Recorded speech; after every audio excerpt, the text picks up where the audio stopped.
Well, so far for the Mavericks, it's been a perfect 4 for 4 against the Rancho Cucamonga Quakes. The Mavericks swept the Quakes over the 4 games in Adelanto, ending last night, and that culminated with a breathtaking 9-8 come-from-behind victory. The Mavericks in that game rallied from deficits of 5-0 and 8-2. And we're going to get to this game in just a moment, but first, we're going to play the national anthem. Looks like we have a choir of middle schoolers in front of us, so just watching them getting ready to sing the national anthem. Want to let you know it's going to be left-hander John Gregg for the Mavericks. He's countered by right-hander Jose Arredondo. But first, here's the national anthem.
Of tonight's national anthem, so we're just about ready for game number 5 of the 7-game home and home set between the Mavericks and the Quakes. The Mavericks have taken all 4 so far. High Desert coming into this game with a record of 36-31, taking on the Rancho Cucamonga team that is reeling at the time, fresh off of a 2-8 road trip.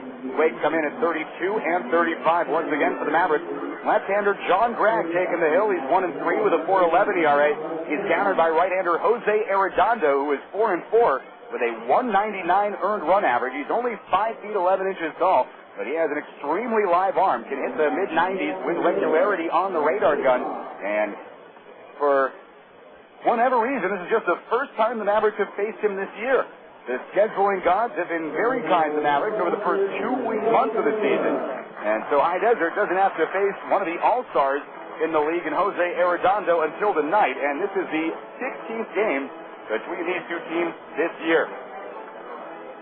Well, the Mavericks remain just a game and a half behind the Inland Empire 66ers for first place with just 3 to play in the half for the Mavericks. However, the 66ers have 4 in the half left, and that 4th game of theirs is against the Mavericks on Monday. So if the Mavericks end the half a half a game back, or end our half a half a game back, or a half a game ahead, that game on Monday will be for all the marbles in the California League. So High Desert's going to throw this lineup against right-hander Jose Arredondo, leading off shortstop Irving Falu. He's followed by second baseman Wilbur Perez. In the number 3 spot, left fielder Geraldo Valentin. He's got a 5-game hitting streak.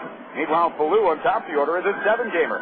In the cleanup spot, designated hitter Mike Sidorka. Batting 5th, center fielder Juan Senrizo back in the lineup. In the 6th spot, first baseman Rusty Brown. He's followed by catcher Adam Donahue.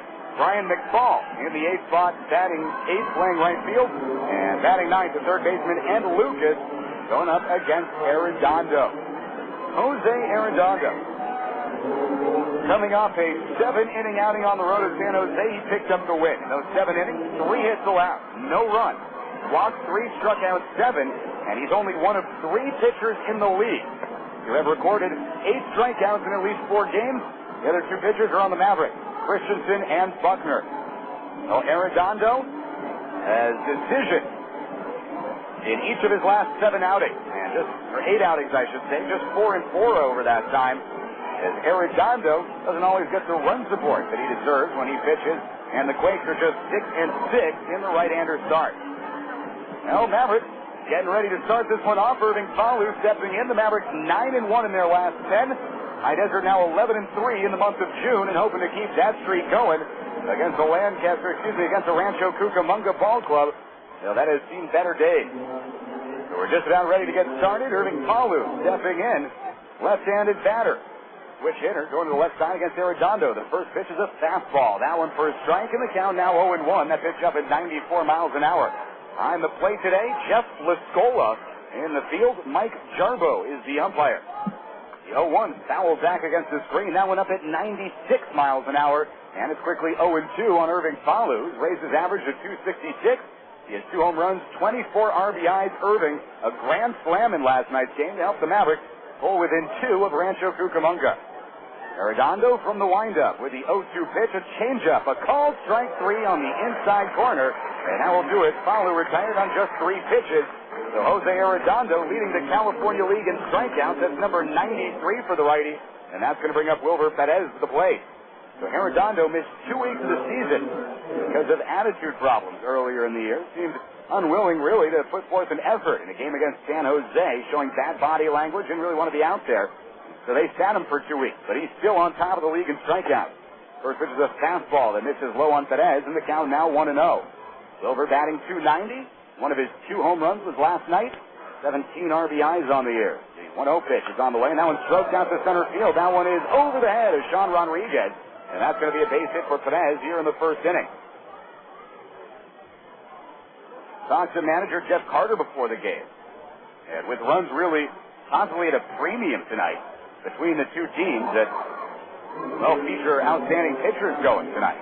I asked him, do you plan on doing some hit and runs, stealing bases, bunting runners over more? He says, well, it all depends on the situation. We're swinging hot bats. We're going to have to show Arredondo that we can hit him. So Valentin now the batter. He's hitting .293 this year. 5 home runs, 31 RBIs. Runner fakes to second. The pitch misses upstairs. Snap throw to first base is not in time. And the count now 1-0 on Valentin. He comes into this game with a 5-game hitting streak. And over those 5 games, he scored 5 runs and knocked in 6 more. So very productive. Geraldo Valentin batting from the right side. Arredondo looks down the barrel of the shotgun to get his sign. Michael Collins is his battery mate. And a throw to first base, not in time. Defensively, the Quakes line up with Sandoval at third, Rodriguez at short, Ryan Leahy at second base, Cliff Remley over at first, an outfield of Pat Riley in left, Josh LeBlanc in center, Cody Fuller over in right field. Here's the 1-0. And now it's on the ground sharply to the left side. Stopped by Rodriguez. He spins around, flips to Leahy. The return throw to first in time. A well-turned 6-4-3 double play. That one was well struck by Valentin. And Rodriguez took it on the short hop away from his body. The ball spun him around, and, well, that started the double play. So that'll do it for the Mavericks in the first. No runs, a hit, no errors, no men left. Coming up, the Rancho Cucamonga Quakes. We'll see what John Gregg has to say right after this.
Left-hander John Gregg going up against Josh LeBlanc, the lefty versus lefty matchup. First pitch in there for a strike, 0-1. LeBlanc batting .252. He has a home run and 17 RBIs on the year. John Gregg shakes off his sign, has the one he likes.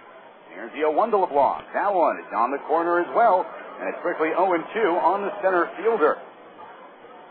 Greg, entering this game, 1-3, a 4.11 ERA. The 0-2 pitch is a curveball. That one breaks away from the plate in the dirt. And the count now a ball and 2 strikes. LeBlanc leading off, playing center field. Batting second, Ryan Leahy at second base. The number 3 spot, third baseman Freddy Sandoval. The next pitch is a fastball that misses low and in, 2-2. Batting fourth, catcher Michael Collins. Batting fifth, shortstop Sean Rodriguez. In the 6th spot, left fielder Pat Riley. Next pitch swung on and missed on the breaking pitch. And Greg strikes out LeBlanc to start off the bottom of the first inning. Meanwhile, batting seventh, designated hitter Ben Johnson. He's followed by Cliff Remley playing first base. Cody Fuller bringing up the rear is the right fielder. So no score heading into the bottom of the first inning. The Quakes turned to double play in the top of the first. To take a Mavericks scoring chance off the base pass is the first pitch to Leahy. It's a curveball, that one taken low and in the count 1-0. Leahy batting .257, no home runs on the year. 17 runs batted in. Greg looks in. The left-hander bends and fires. The next pitch a curveball that curves into the strike zone, and the count now evened up at 1 ball and 1 strike. Mavericks coming into this game have won 6 in a row. We can't talk about that home winning streak anymore. We're on the road here, but after last night's game, the Mavericks had won 8 straight at home. Next pitch is grounded sharply, and that's down the third baseline, but foul. The manager of the Quakes, Bobby Mitchell, really had to jump out of the way of that one. That one would have bitten one of his ankles had he not jumped out and gotten out of the way. For the count 1-2, as Leahy getting ready to step back into the batter's box. On deck, Freddy Sandoval, one of the Maverick killers on this Quakes lineup. Next pitch misses low and away, and the count now 2 balls and 2 strikes. Greg always likes to work quickly. An excellent defensive pitcher. He made several highlight reel catches his last time out against Lake Elsinore. Next pitch, curveball called strike 3 on the outside corner. Leahy didn't bring the bat off his shoulders after that foul ball down the third baseline, and that's going to do it for the second baseman. So 2 up, 2 down, both by strikeouts. And that's going to bring up Freddy Sandoval, who's batting .400 against the Mavericks this season. All 3 of his home runs against the Mavericks, and 11 of his 21 RBIs this year against side-hazard pitching. 304 average overall. Switch hitter batting from the right side against Greg. The first pitch is a fastball that misses away, and the count 1-0. Greg always working quickly with a 1-0 pitch, and that one's a curveball in there for a strike, and the count now evened up at 1-1. Mavericks with Lucas at third, Falu at short, Perez at second, Rusty Brown over at first. Hit on the ground to the right side. Perez scoops it up. The easy toss over to first is in time, and that's a 1-2-3 inning for Greg and the Mavericks. No runs, no hits, no errors, no men left. We're heading into the second.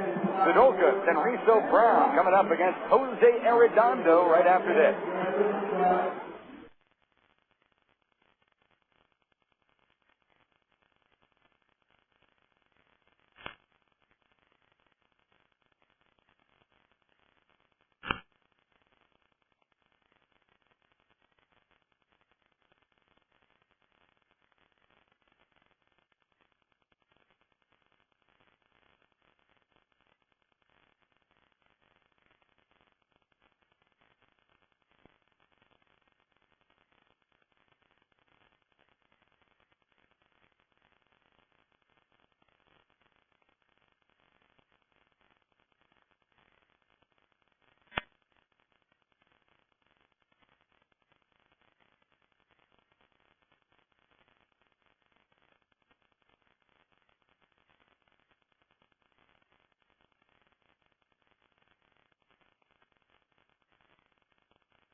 No score heading into the second inning. Only 1 hit on the board by the Mavericks, Wilbur Perez. Double play ball off the bat of Geraldo Valentina Reyes-Vest. So it's now up to Mike Sadolka, followed by Senriso and Brown to try and get the Mavericks offense going against Arredondo here in the second. Arredondo from the stretch. The first pitch to Sadolka. And that one's a fastball taken high and away, 1-0. Mike batting, 306. 7 home runs, 32 RBIs. He had the game-winning run in the bottom of the ninth inning last night.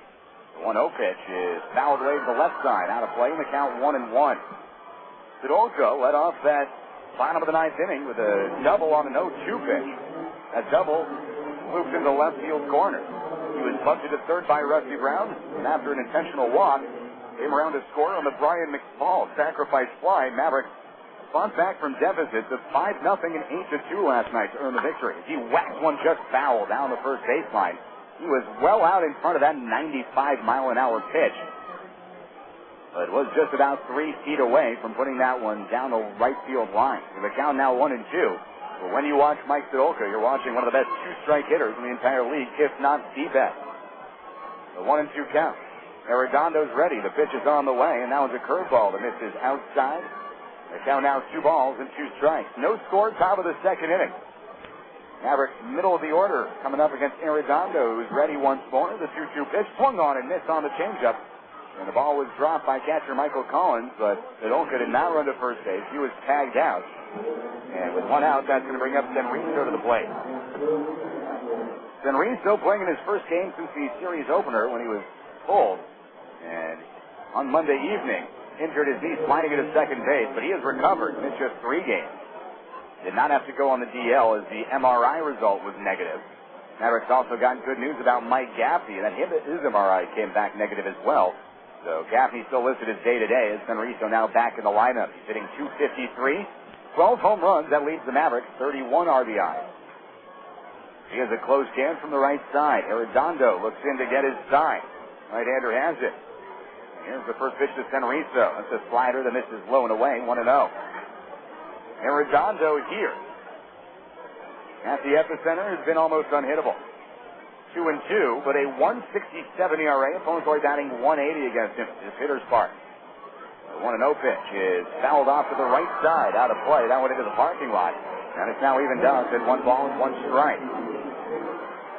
His last start against a Southern Division team was here against Lancaster.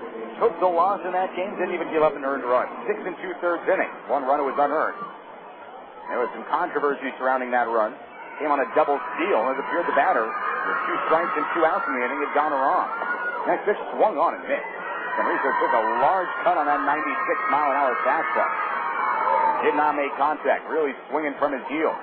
So it's now 1-2 on Senrizo. This High Desert hoping to get some rhythm going against this California League All-Star. Again, in the 16th matchup between these two teams, just the first time the Mavericks have faced Arredondo. Here's the 1-2 to Senrizo. That's a curveball that misses low. It's now evened up at 2 balls and 2 strikes.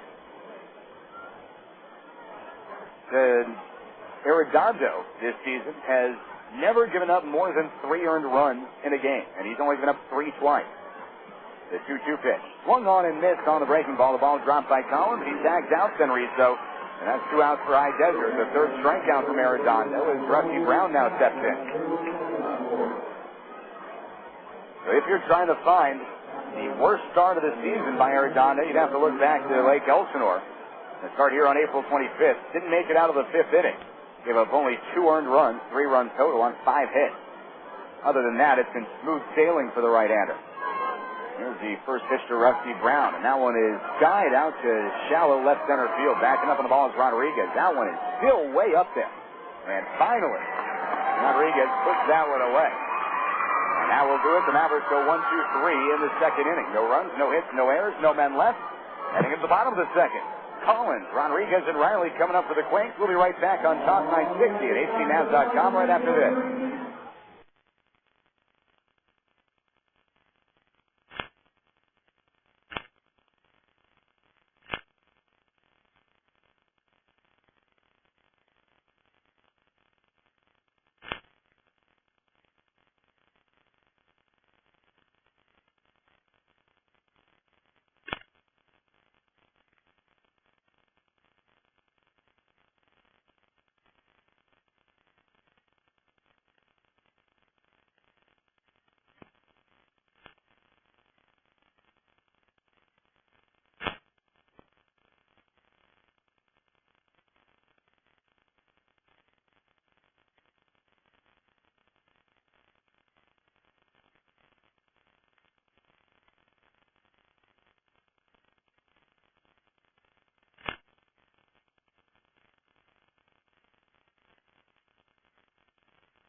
Welcome back, High Desert baseball fans. No score heading into the bottom of the second inning. Michael Collins leading it off.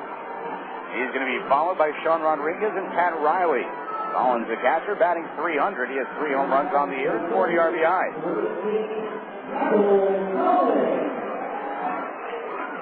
Mavericks in the thick of a pennant race in the middle of June.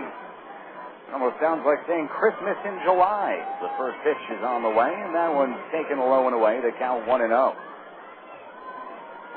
Collins struck out in the late innings last night against Greg Atencio. Didn't come up with the best looking at bat as the off-speed pitch from Greg is fouled back against the screen, and the count 1-1. And that pitch up at just 73 miles an hour. But Collins had some poor-looking swings late in the game last night. And didn't really come close to hitting a slider by Atencio. That was out of the strike zone. The next pitch, another poor swing by Collins. That was a curveball that bounced in the dirt. And he went after it, so the count now 1-2. Maverick outfield shaded over towards right field. Collins not really a home run hitter. He does have some pop in the bat. As the 1-2 pitch is swung on and missed. Falls in the dirt. Johnny up with it. The throw to first is in time. That's the third strikeout of this game by Sean Gregg. That'll bring up Sean Rodriguez to the plate. And we should preface that by saying the always dangerous Sean Rodriguez. He comes in against the Mavericks this year. And Fred, many of the Quakes batters have really keyed off against Mavericks pitching this year, even though High Desert holds an 8-7 head-to-head lead with the Quakes. But Rodriguez batting .386 against High Desert pitching. And 5 of his 12 home runs against the Mavericks and 14 of his 38 RBIs. First pitch is a fastball. The pitch is low, and the count 1-0. Overall in the year, Rodriguez, an all-star, batting .297, 12 home runs, 38 RBI. Next pitch is a big looping curveball. That one in the strike zone, and the count now 1-1. Rodriguez, 2 home runs in the 4-game set in Adelanto. The 1-1 pitch is driven deep out to left field, and it looks like Rodriguez has changed the score of this one. He hits it off the light pole. That's a long home run, and the Quakes now lead this game by a score of 1-0.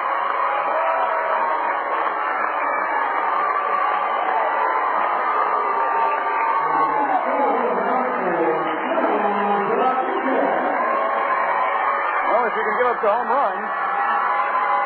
When there's nobody on base. Gregg will be able to bounce back from that one. He always does, but still, Rodriguez comes up with his 13th home run of the season, and RBI number 39, and continues just to demonize Maverick pitching. And that brings up Pat Riley to the plate.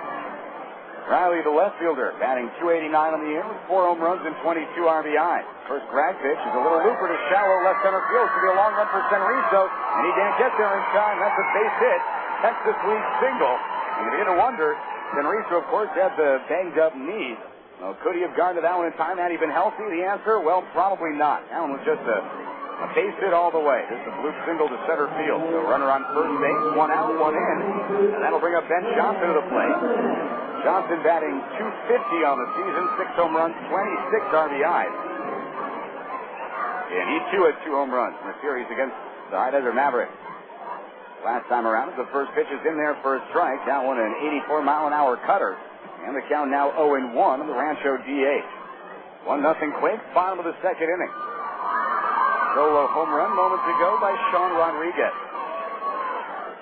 Gregg looks at first base, comes home, and the pitch is hit on the ground to the right side. Slow roller. Perez flips it to Falu for 1. The return throw to first is dug out, and it's in time. Excellent pick by Brown, and that was a well-turned double play by one of the best double play combinations in the league. They turned a slow roller into 2 outs, and that's going to do it for the Quakes in the second. They come up with 1 run. That 1 run on 2 hits, no errors, no men left. Batting for the Mavericks in the third, Johnny McFall Lucas. I'm John Rosen, the voice of the Mavs. I'll be back right after this.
Here now is a tough task of fighting from behind against tough right-hander Jose Arredondo.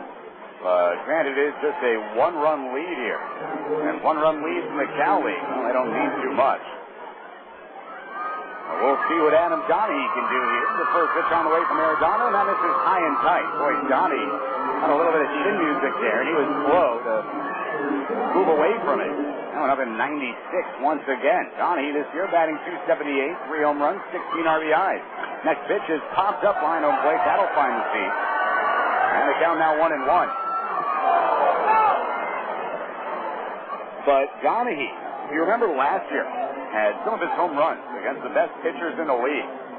And he took Juan Murillo of Modesto team. Murillo was a pitcher who threw up upwards of 100 miles an hour last year. He now swings and misses at a slider. Down now 1-2 on Donahue. But fastball's up in the zone. Really Donahue's specialty. Doesn't matter if you're a lefty or a righty. So 1-2 is another slider. That one in the dirt. 2-2 now. Donahue does prefer to feast on left-handed pitching. You can hit him out against the power righties as well. Next pitch swung on and missed, and that was a 95-mile-an-hour fastball that struck out the Maverick catcher. So one down for High Desert as Brian McFall steps in. That was strikeout number 4 for Arredondo. And that brings in the Mavericks right fielder. McFall batting .239. He has 9 home runs. That's second on the team. 32 RBIs, excellent power numbers for the right-handed hitter out of Flagstaff, Arizona. McFall figured prominently into last night's game. The first pitch is on the way, and that one hit him. That one hit him on the shoulder. Looks like he's okay. And that was a 94-mile-an-hour fastball. He's slow to walk to first base, but doesn't seem too phased by that pitch. So McFall walked it down the line. A lot of times you'll see the runner take second base, try to steal a base immediately after they've been hit. And the pitcher thinks, oh, hey, this guy's been hit.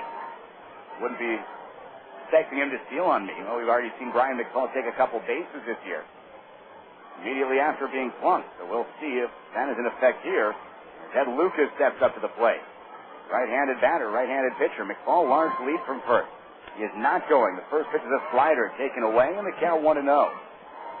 Lucas on the year, .244 average. He has 3 home runs and 25 RBIs. Last time the Mavericks were at this stadium, they were swept over 3 games by Rancho Cucamonga. And the next pitch is on the way, swung on and missed. Lucas well behind that fastball. The count now 1-1. In that series against the Quakes,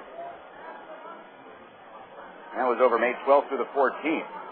There were several critical calls that went against the Mavericks. And it hampered their ability to get back into the game. The 1-1 pitch. Fastball misses away, and the count now 2 balls and 1 strike. Mavericks third baseman. Lucas has struggled on the road this year, batting just .152 away from the friendly confines of Adelanto. Arredondo said once more. Throw back to first baseman, diving back in time as McFall. Tag was applied. Another good crowd here. That is nothing new down at the epicenter. Been packing them in here since 1994. Again, one of the teams down in the Southern Division. Really found success after trying to replicate what the Mavericks did back in 91, 92, 93. Throw to first base, close. And McFall just gets back in time. Tag again applied by first baseman Cliff Remley.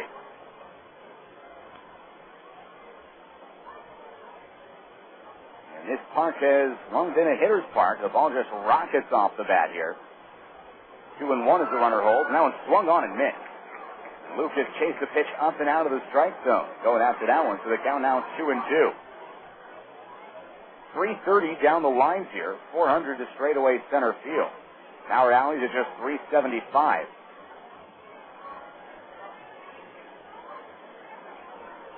Arredondo looks in to get his sign. The 2-2 pitch is hit up the middle. It could be 2. Sean Rodriguez takes it, steps on the base, to throw to first in time. And that's the second double play that Rancho Cucamonga has turned today against the Mavericks.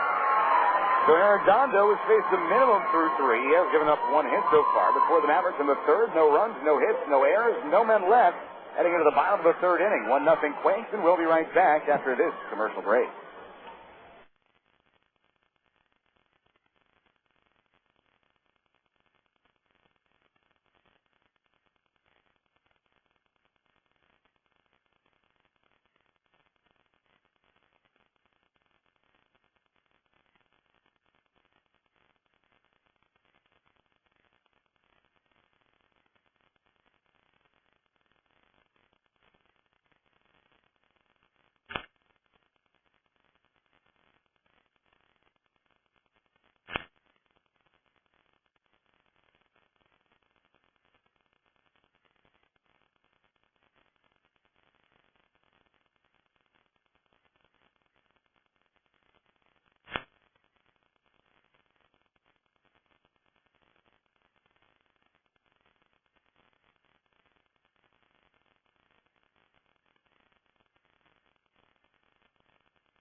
Mavericks fans.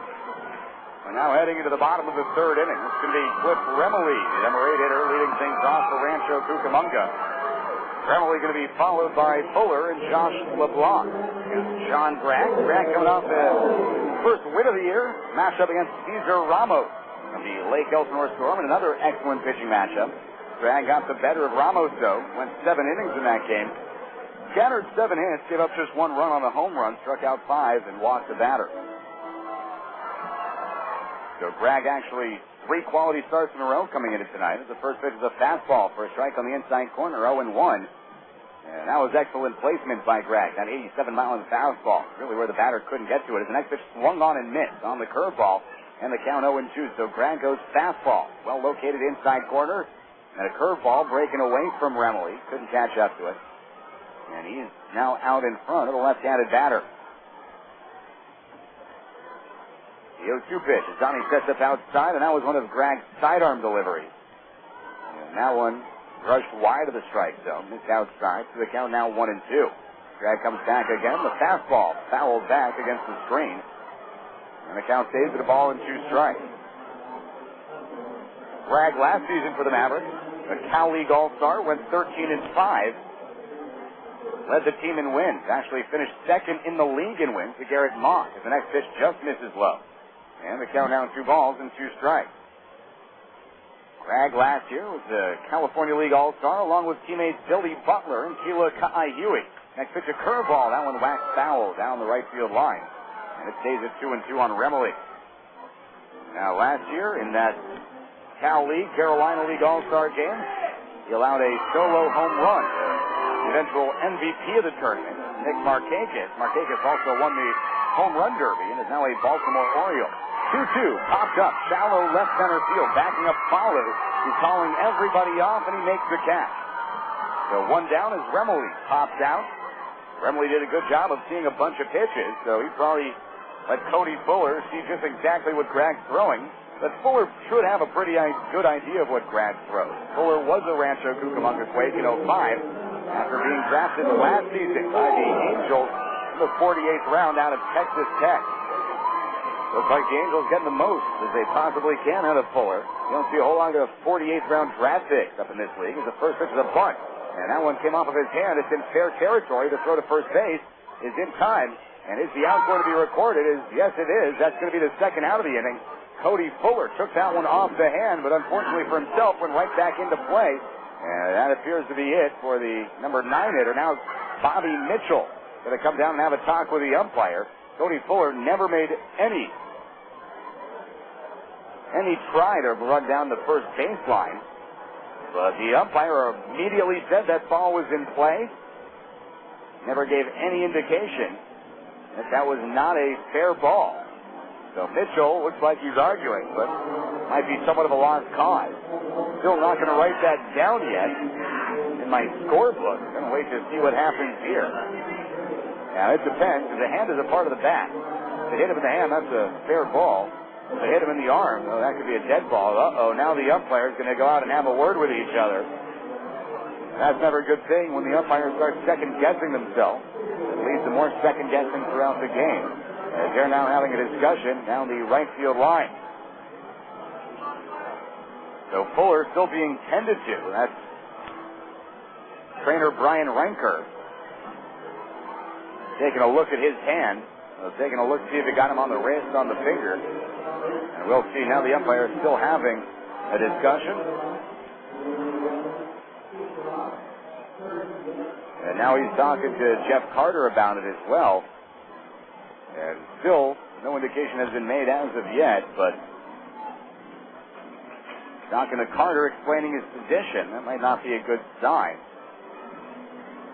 And now John Bragg's just shrugging on the mound as he goes back and has a conference with Irving, Falu, and Wilbur Perez. Still, Cody Fuller is not left the area around home plate, still being tended to by Ranker. We'll get this all settled down in just a little bit. Meanwhile, looking around the Cal League elsewhere tonight, Bakersfield at San Jose. Of course, that game in with Empire at Visalia, the one that we're going to continue updating you with throughout the game. Right now, no score in the first inning. Lake Elsinore 2 in the top of the first against Modesto. They lead the Nuts 2-0. And Lancaster and Stockton scoreless in the first. So Jeff Carter still having a word with the umpires. He's trying to get a little animated. So that leads us to believe that that's going to be ruled a foul ball on Cody Fuller. We don't like to see the umpires going back and changing their call. And this is never good when you have a break of this long on the playing field. Players get a little stale out there. They like the rhythm. They want things to keep going. Game to keep going on out there on the field. Well, this break here continues. Jeff Carter now pointing some things out to the umpires. So we'll get this all sorted out in just a moment. Mavericks, their starting pitchers this year, 5.55 ERA.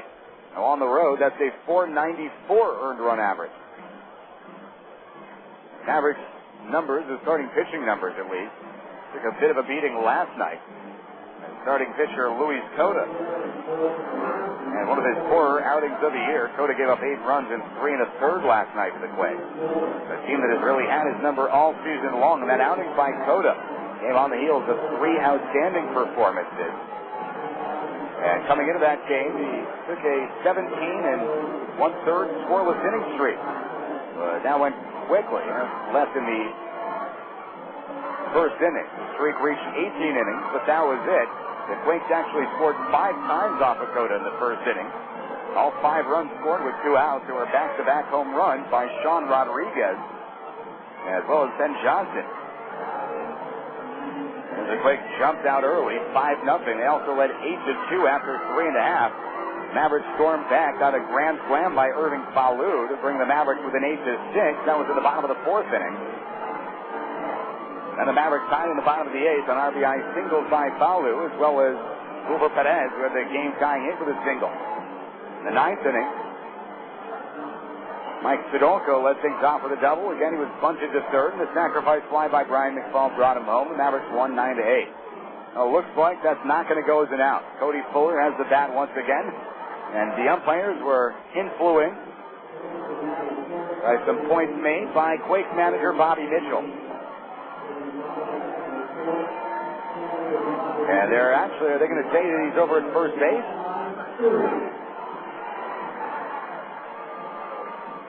No, they're not. Now Cody Fuller having a word with the umpire. We're still waiting to see what's going on. And once again, we're up high here in the epicenter. Now, meanwhile, Jeff Carter coming back out on the field. Bobby Mitchell, too, is coming back. And Cody Fuller will be given a bat. Looks like this at-bat will continue. We assume the count will be 0-1 with 1 out against Fuller. But still, this break in action slowing down a game. Really had a pretty good pace to it so far. We'll see how this affects the Mavericks defense. It's high desert. It's like standing over your golf shop. And they're saying take the run off the scoreboard. Take the out off the scoreboard, excuse me. Fuller now allowed to bat 0-1, but we'll see how this affects his swing. Of course, he stays in the ballgame, so he's got to be okay. But Fuller just looked like he got plunked on the wrist. We'll see if Bragg is able to exploit that right now. We're ready to go again. Count 0-1. 1 out, 1-0 Quakes, bottom of the 3rd. First pitch, next pitch, I should say. A fastball. That one misses low and in. And it's now evened up at 1 ball. And 1 strike on Cody Fuller. Bragg ready once more. The left-hander comes home. Curveball finds the strike zone. And the count now 1-2. Now Cody Fuller struck out 4 times in his 2 games in the series. His 2 starts, I should say. And 3 of those 4 were called. The next pitch is bounced foul to the Quakes dugout. Fuller had called timeout and had not been granted it. And that's good to see from the home plate umpire that he did not grant timeout when Bragg was in the middle of delivering the pitch. One of the first times we've seen that this year. Batter is not allowed to call timeout when a pitcher is coming home. Here's the 1-2, and that one hits him. Well, that one definitely did hit him. That's not a pitch that Bragg would like to throw in that situation. The 1-2 pitch grazed him across the shirt, and so after all that, Cody Fuller ends up on first base getting hit by a pitch. The runner on first, 1 out. Josh LeBlanc now the batter again. Struck out swinging back in the first inning. LeBlanc stepping in, batting just .268 this year against lefties.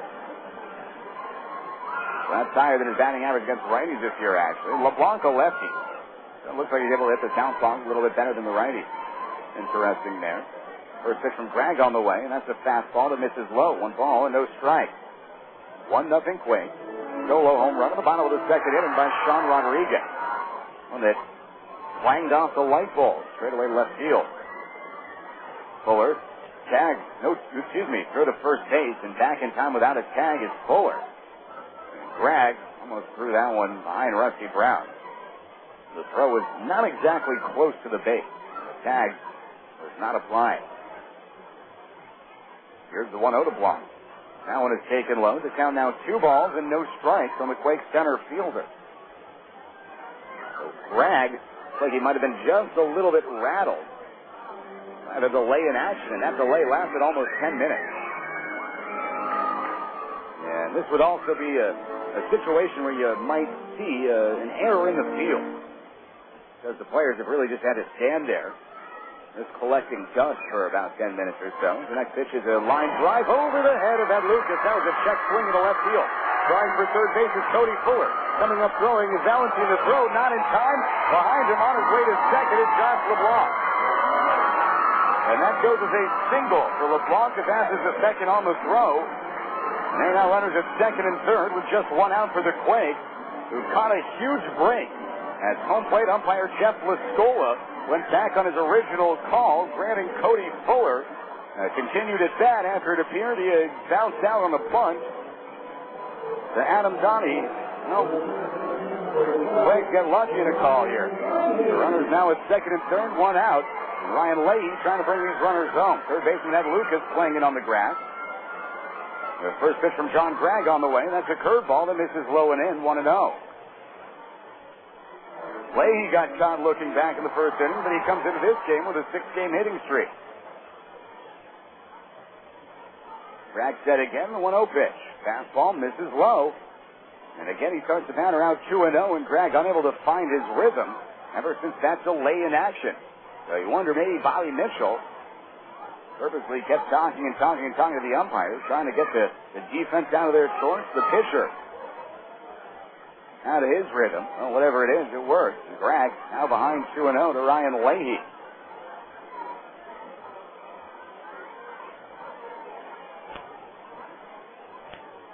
Left-hander set again. And the 2-0 pitch, curveball. That one finds a strike zone on the inside corner. Gregg relying heavily on that curveball when he's behind in the count. And the count now 2-1. On deck for Rancho is Freddy Sandoval.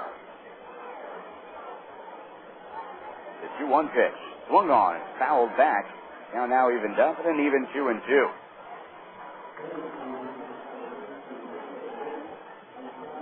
The game started today. Mavericks a game and a half behind the Inland Empire 66ers. High Desert hoping to come back and end up on top in the California League Southern Division first half title. That'll be 2 straight titles clinched by the Mavericks if they were able to get it. Of course, the Mavericks won the second half last year. 2-2, bounce foul towards the Quakes dugout. Here the photographers will. So count remains evened up. The Mavericks did not give up a first-inning run today.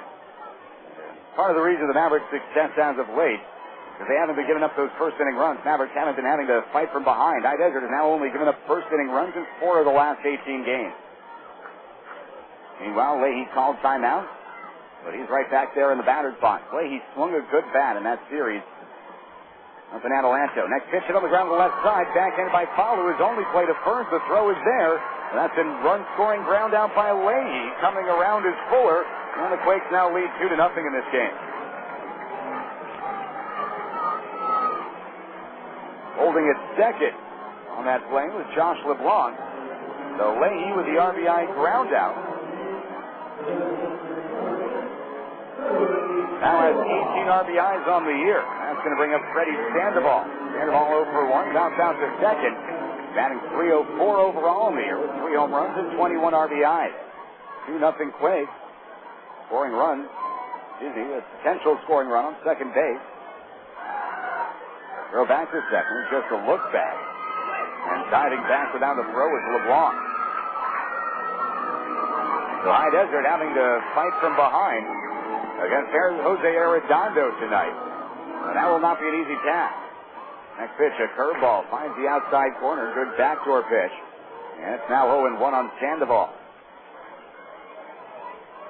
But there is fight in these Mavericks. There is excellent character on this ball club, and they'll be up for the challenge. Next pitch misses low and in, and the count now 1-1. With the way things went over the last couple of days, you almost want to see the Mavericks go down early, because then you know there's going to be a big rally later in the game that they're going to come up with.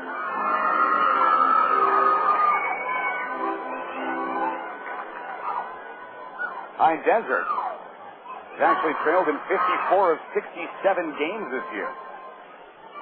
What that means is that of High Desert's 36 wins, 23 were come-from-behind victories.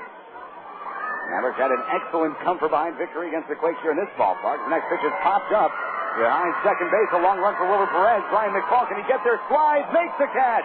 An excellent diving catch by Brian McFall. Sliding feet first, tumbling over, and still holding on to the ball, and that saves a run. Excellent play made off the bat of Freddy Sandoval, the blooper into right field. That'll do it for Rancho. They, however, come up with one run. That one run coming on one hit. There are no errors, and one man left on base. We're now heading into the fourth inning here in Rancho, Cucamonga. 2-0 Quakes. We'll be right back after this.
Jose Arredondo has given up one hit, but has faced the minimum against High Desert, having 2 double plays.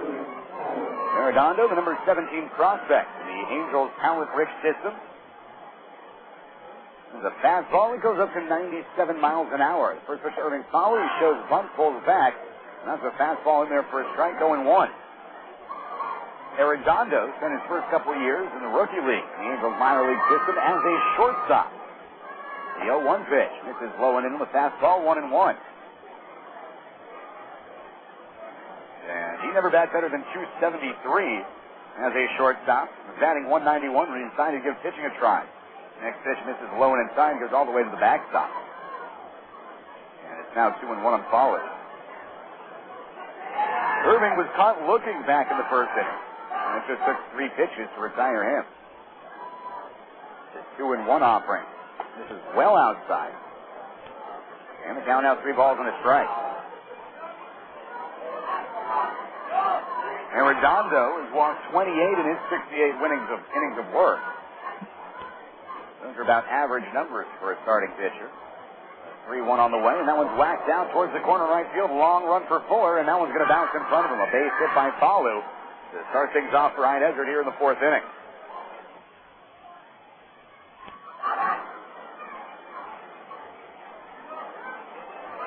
So Arredondo really impressed the Los Angeles Anaheim brass with his infield arm from shortstop. And so in the 2004 season, they switched him over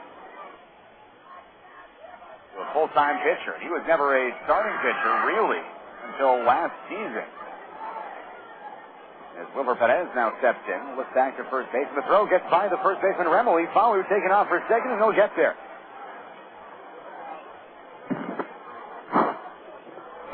And we're going to wait for a scoring decision in just one moment. There will be an error on the play.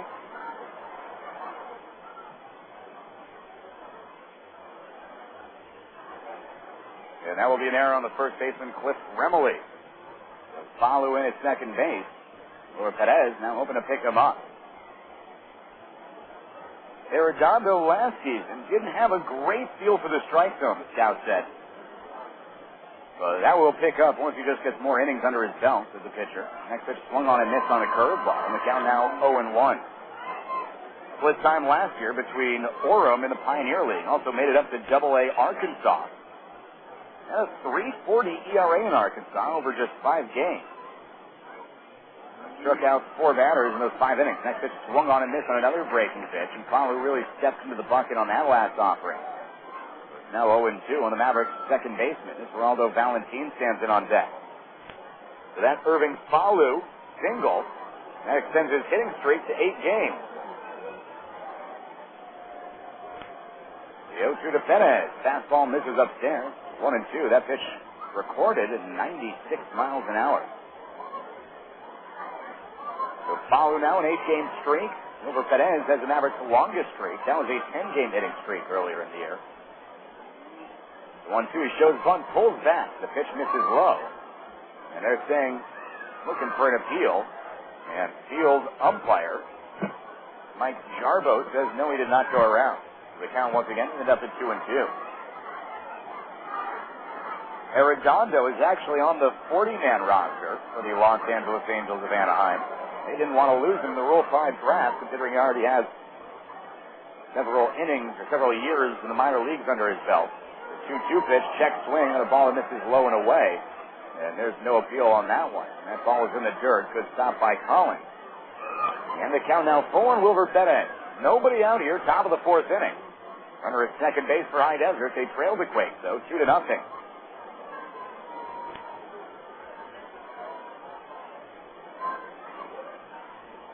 Arredondo taken alongside, but he's now finally set. Collins sets up outside. The 3-2 pitch, curveball, bounced foul.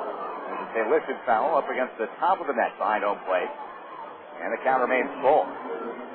Mavericks have risen up a bit in the team batting average department. Mavericks now coming with the 5th best batting average in the league at 266. High Desert's 57 home runs. Oh, those ranked 3rd in the league behind Lancaster and Visalia. Next pitch misses away. That's ball 4 to give the Mavericks the first time in the game that they've had multiple base runners on base. That's Arredondo's first walk. He's also hit a batter. He's struck out 4 so far. So here's High Desert hoping to bring Arredondo out of there his rhythm. As Valentin steps in, you might see a bunch here from the right-handed batter. Third baseman Freddy Sandoval playing in on the grass. Meanwhile, the Quakes middle infielders and double play depth very close to the bag. Pitch is on the way. He's swinging. The pitch misses low and away. 1-0. And that's going to draw Michael Collins down to the mound to talk to Arredondo.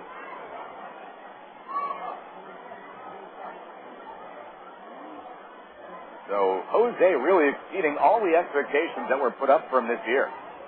Angels really just wanted to get him out here into A-ball and put him as a starting pitcher just to get him some innings. And just see what happens. Well, he's turned in the most strikeouts in the California League. Down 1-0 on Valentin as Arredondo comes back, swung on and missed. It was a 95-mile-an-hour fastball, but it looked like Valentin was out in front of it. Looking fastball, waiting for that fastball. The fastball came. It was up in the zone, and he still couldn't put it in play. We'll see some pretty good movement on that. Peter, down now 1-1. Next pitch. Swung on and fouled off to the right side, out of play. And it's now a ball and 2 strikes on Valentin. As Mike Sidolka stands in on deck for High Desert. Meanwhile, down in low A ball for the Los Angeles Angels of Anaheim, they have another prize pitching prospect we might see in the second half up here in the California League. His name is Nick Haydenhart. And he had a sub-2 ERA last time we checked for the Cedar Rapids Colonels. The 1-2 to Valentine. Swung on and missed on the fastball. Actually tipped that one into Collins' glove, and that'll go as a strikeout. And the first out for the Mavericks here in the fourth inning. And brings up Mike Zdolka to the plate. Zdolka 0 for 1. He struck out swinging his last time up. That was on a curveball in the dirt. So Mike batting from the left side has his socks rolled up. Mavericks today, their red Mavs jersey. Mavs, says Mavs on the front. Black trim, black hat, black socks. Next pitch is a changeup. This is high and away, and the count now 1-0. It's like Arredondo. He's given a lot of off-speed pitches and breaking stuff to Zdolka, who has the excellent hand, a lightning fast bat speed. He can put fastballs in play. Next pitch is a fastball, but it's lined foul to the left side, well out into the parking lot. And the count now evened up at 1-1 of the Maverick DH as Juan Senrizo stands in on deck.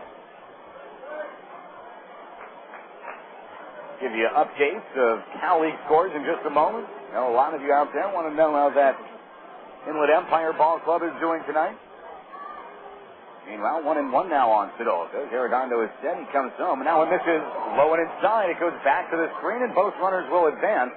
And that's going to go as a wild pitch, sending Falu to third and Perez to second. So Zdolka here in an RBI opportunity. This is an important at bat for the Mavericks. You have to be opportunistic when you're going up against Jose Arredondo. You got to take advantage of every single chance that's presented to you. It's going to be a good gut check time here for High Desert. Seeing if they can send one into the outfield here against a tough right-hander. Runs may be hard to come by throughout the rest of this game. 2-1. Arredondo rears back. The pitch is on the way, and that one's driven out towards shallow left field. Moving over is Riley. Might be deep enough to score a run. Tagging up his third is Falu. The throw is home, and that's going to be offline. That's a sacked fly by Mike Zdolka. High Desert now on the scoreboard here in the top of the fourth inning. They say he'll trail, though, by a score of 2-1. So for Zdolka, now his RBI number is 33 on the year. And the Mavericks starting to figure out Arredondo just a little bit.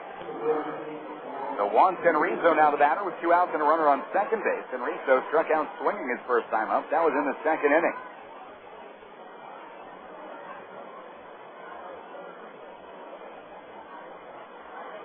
Low stand from the right side. Arredondo looking in. Get his sign from Collins. Right-hander has it. Collins setting up outside. First pitch swung on and missed. And that was a changeup on Senrizo. Looks like he had timed his swing pretty well. Just couldn't make contact with it. The count now 0-1. San Jose leading Bakersfield 2-0. That game. Now on the top of the third up in San Jose. The 0-1 to Senrizo. Fastball. That one's driven out to center field, but playable. LeBlanc moves over to his right and catches that fly ball for the third out of the inning, and that'll do it for High Desert. However, Mavericks come up with their first run of the game. Mavericks come up with 1 run. It was unearned. That 1 run coming on 1 hit. There were no errands. 1 man left on base. We're now heading into the bottom of the fourth to score 2-1 Quakes. Don't go anywhere, Mavericks fans. We'll be right back after this commercial break.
pitch here in the bottom of the fourth inning goes for a hit. Michael Collins goes the opposite way. A roller with a lot of spin on it, sent to the right side. Rusty Brown dove for it. Went off of his glove and into short right center field. So Collins safe at first, and that brings Sean Rodriguez to the plate.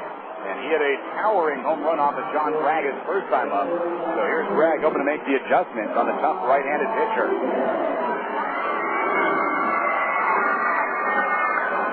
Rodriguez out of Miami, Florida. He stands in from the right side. Holds his bat above his head. The first pitch is on the way, and that's a curveball that misses low and in. The count now 1-0. Quakes are 6-6 when Jose Arredondo starts the game. Quakes trying to really throw a wrench into the Mavericks' first half title plan. Bunt back to the mound, Bragg up with it. The throw to first base is in time. So Sean Rodriguez sacrifices. That puts Collins on second base. It's like Bobby Mitchell is so concerned about runs at a premium in this game. He sends his leading home run hitter out there to lay one down, and he does a good job getting the runner over. Could have been that the Quakes is trying to catch the Mavericks napping. Rodriguez was supposed to send a ball down one of the baseline. But just got it back to the pitcher, Bragg, who really came off the mound quickly and had to take a look at second base before throwing it over to first. Meanwhile, Patrick Riley, the batter, he takes the first pitch low in the dirt for a ball. It's now 1-0 on the Rancho Cucamonga left fielder. Inland Empire, Visalia, they're scoreless after 3 innings. Up at Visalia's Recreation Park. Pitching matchup in that game, Sean Nottingham going for the Sixers. And for Visalia, Jonathan Barrett. Next pitch is hit on the ground to the right side. Scooping it up at first is Rusty Brown. He takes it to the bag himself. And there are now 2 outs as Michael Collins moves over to third. And that's going to bring up DH Ben Johnson to the plate. Another big out here for the Mavericks. Mavericks just fought back and they're now just down by 1 run in this game. They don't want to have to give it right back to the Quakes immediately. So Ben Johnson batting with a runner on third and 2 outs. Meanwhile, Grant for the Mavericks this year. And their runners in scoring position and 2 outs. Opponents just batting .214 against them. First pitch is driven out to right field. Ryan McFall moving over to his right. He's going to be there and hauls it in on the line. That will do it for the Quakes in the bottom of the 4th inning. And they are held off the scoreboard. For Rancho Cucamonga, no runs, 1 hit, no errors. And no 1 man left on base. We're heading into the 5th inning for High Desert. It's going to be Brown, Donahue, and McFall coming up. We'll be back right after this.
Little Mavericks down by 1. And High Desert like to keep this game around 1 or 2 runs. Just work around. That's what manager Jeff Carter said. Just hang around there. Have Grant put us in position to win. And so far through 4 innings, he's done that. Mavericks trail 2-1 now, heading to the 5th. Remember, the Mavericks this year, 24-11 in 1- and 2-run games. First pitch to Rusty Brown is given now towards the gap. Moving over is Joshua Blanc, but he's got to play that one on a hop. That one bounces in front of the center fielder, and Rusty Brown starts off the top of the fifth inning with a single. So the Mavericks down the leadoff batter aboard. And that's going to bring catcher Adam Donahue to the plate.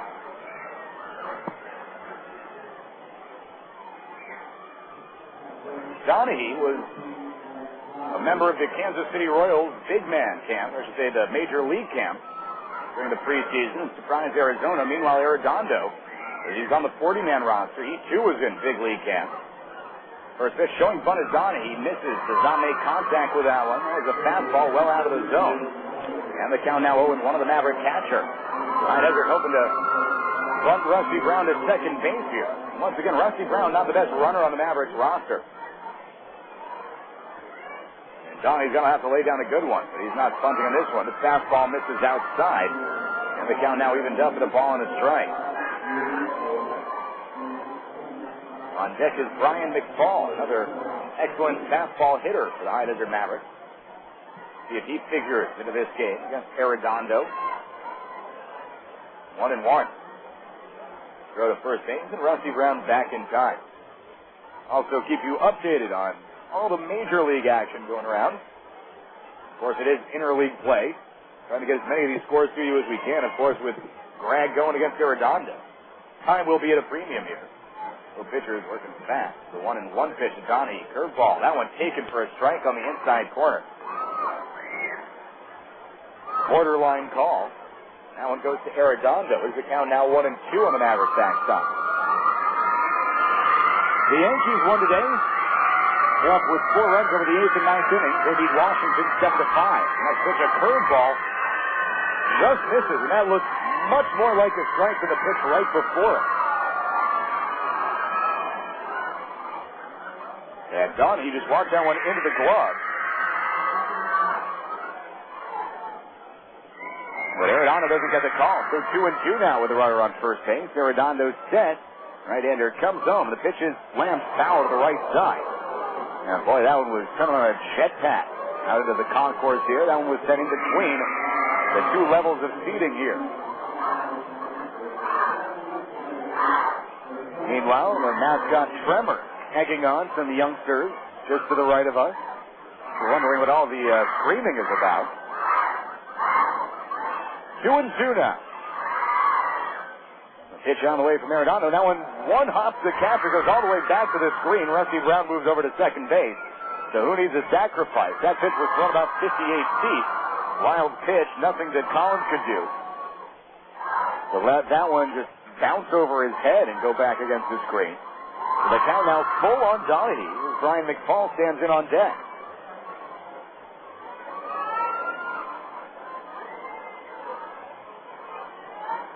3-2 as Sean Rodriguez came into Arredondo and had a word of advice for him. Now he's back out to shortstop. We've been impressed by Sean Rodriguez over the last couple games. He's not skipping throws at first base. He's actually quite adept at shortstop. The 3-2 to Donnie misses way inside, and that's ball 4. Donnie draws the walk, and the Mavericks have runners at first and second. There's nobody out here in the 5th, so it's not the Mavericks' most fleet of foot runners. Donnie and Brown do not stand out on this Mavericks roster in terms of speed. Of course, the Mavericks really a team that pride themselves on their speed and their defense. When you look at Irving, Falu, Ed Lucas, Ryan McFall, Wilbur Perez, Juan Senrizo, just such excellent base runners. Not to say that Donnie and Lucas aren't excellent base runners, because there's a difference between having good base running instincts and being just a fast runner. And you can be a track star out of the base pass, but if you have slow jumps, you're not using your head out there, well, what good is it going to be? But Donnie and Lucas, well, they're not going to win many marathons. So runners at first and second, nobody out. Ryan McFall, the batter. And McFall, an excellent power hitter. Really can hit a fastball quite a long way. We'll see. He's given an opportunity to hit a fastball here. Arizona''s been working up in the zone, but he's got such heat that he can really afford to work up in the zone. Mavericks, some of them don't have the bat speed really to catch up to those fastballs, and they're up. Right-handed batter. Third baseman Sandoval into the grass. The first pitch is whacked foul down the third baseline. That one out of play. And well out in front of that 93-mile-an-hour fastball was Brian McFall. So the count now 0-1. Anyway, in that Yankees-Washington game, Mariano Rivera gets the win. He's 4-3. Chad Cordero the loss. He's 2-2. Bernie Williams, another home run for the Yankees. That's his third this week. Alfonso Soriano, his 24th of the season. He goes deep against his former team. The 0-1 to McFall is driven deep out to left field. That one out towards the corner could be trouble, and that one bounces a fair ball. Fair by about 2 feet.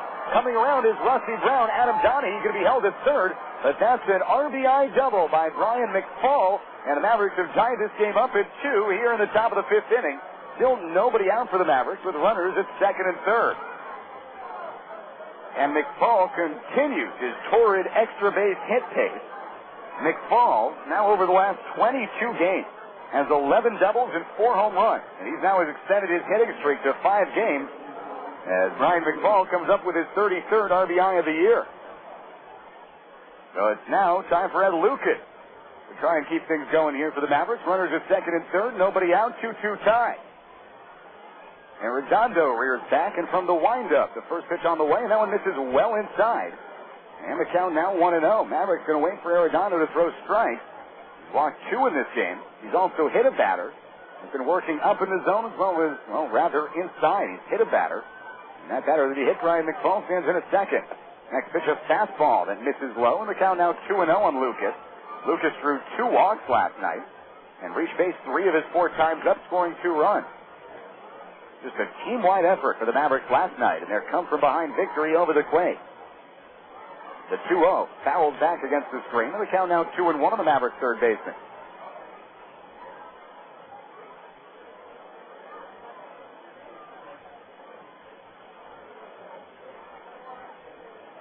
Lucas over to pick up at least one here, trying to send a ball into the outfield. The 2-1 pitch is on the way, and that's a fastball that misses up and away, and the count now 3 balls and 1 strike on Ed Lucas.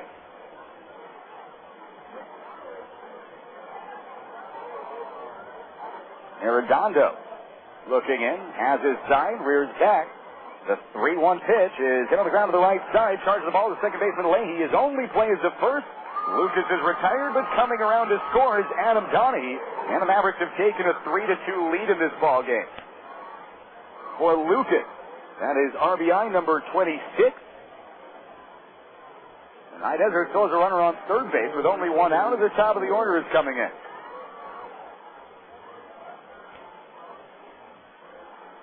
So Brian McFall at third. He has good speed. Irving Falu now the batter. He's 1 for 2 so far. Singled and scored back in the 4th inning. And that extended his hitting streak to 8 games. Infield in for the Quakes. The first pitch on the way to Falu is an off-speed pitch that misses up and in.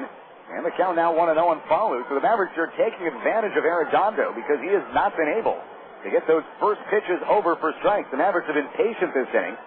They're waiting for the fastballs in the strike zone and hitters count. The next pitch is driven deep out to center field. Going back to the ball is Josh LeBlanc. Makes the catch. That's going to be a sacrifice fly from Irving Falu as Brian McFall scores from third. And High Desert now has a 4-2 lead in this ball game. 3 runs here by the Mavericks here in the 5th inning. 2 coming on sacrifice flies. Another on an RBI ground out. So the Mavericks doing an excellent job of manufacturing runs. The Mavericks have 4 runs on just 4 hits. That's how you have to play against Jose Arredondo. Meanwhile, for Falu, another RBI, 25 on the season after he had 5 last night. First pitch misses upstairs on Wilbur Perez, and the count now 1-0 on the Mavericks second baseman.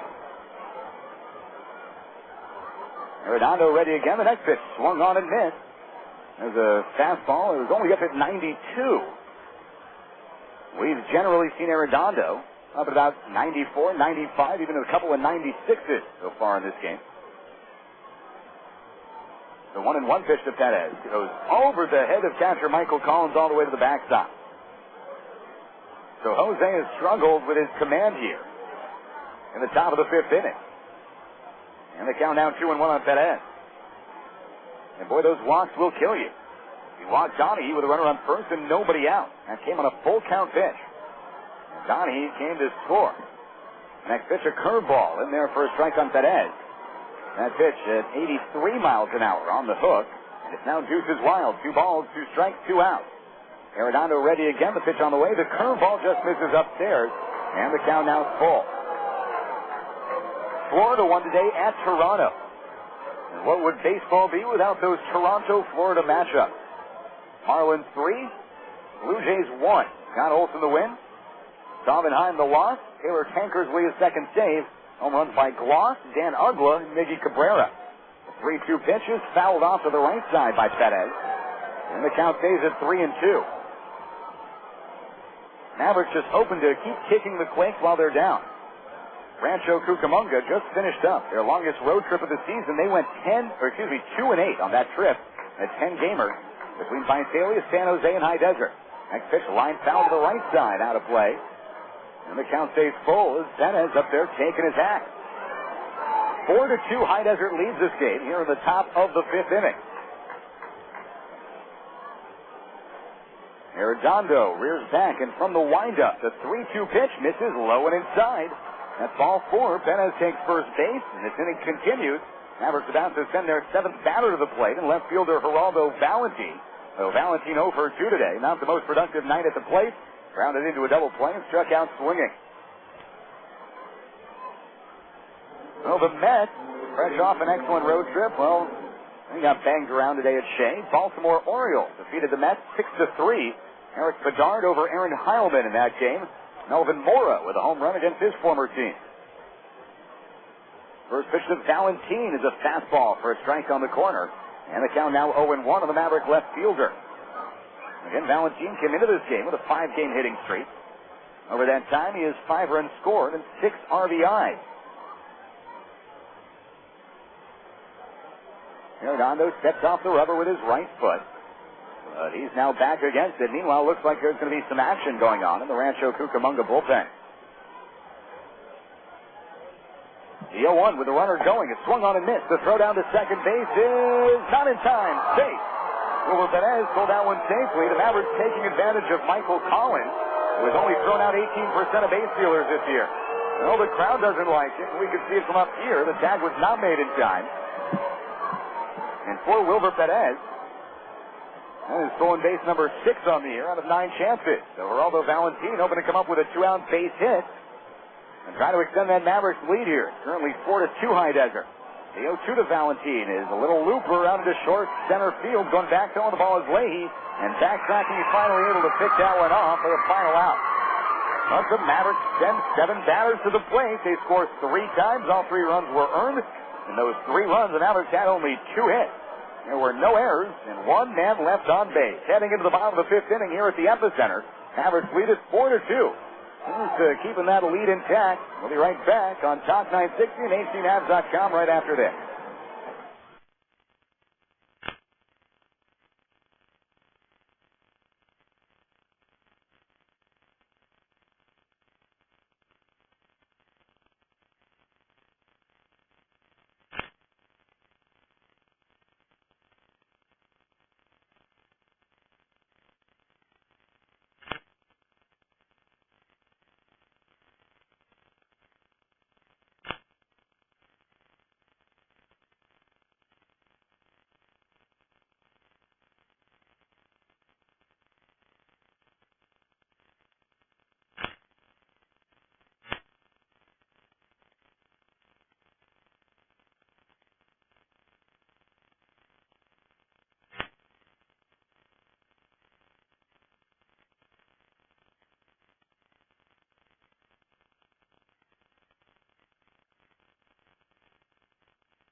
So the Mavericks put up 3 in the top of the 5th inning, and now they have to defend the lead for the first time tonight. High Desert 4, Rancho Cucamonga 2, bottom of the 5th. The first pitch to Cliff Remily is a fastball that misses low.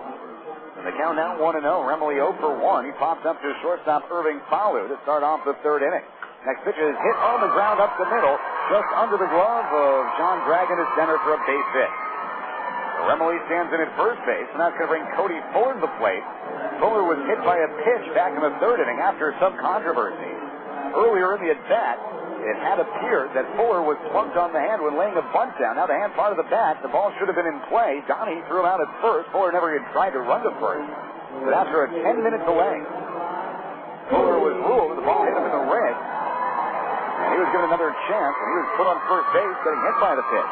He came around to score. Next pitch is taken for a strike, and the count now 0-1. Rancho Cucamonga, right fielder. Mavericks have turned 1 double play today. That was off the bat of Ben Johnson. Shortstop Irving Falu, second baseman Wilbur Perez, playing close to the bag. Rusty Brown holding on Remily over at first. The next pitch, an off-speed pitch, in there for a strike, and the count now 0-2. And that changeup up at just 72 miles an hour.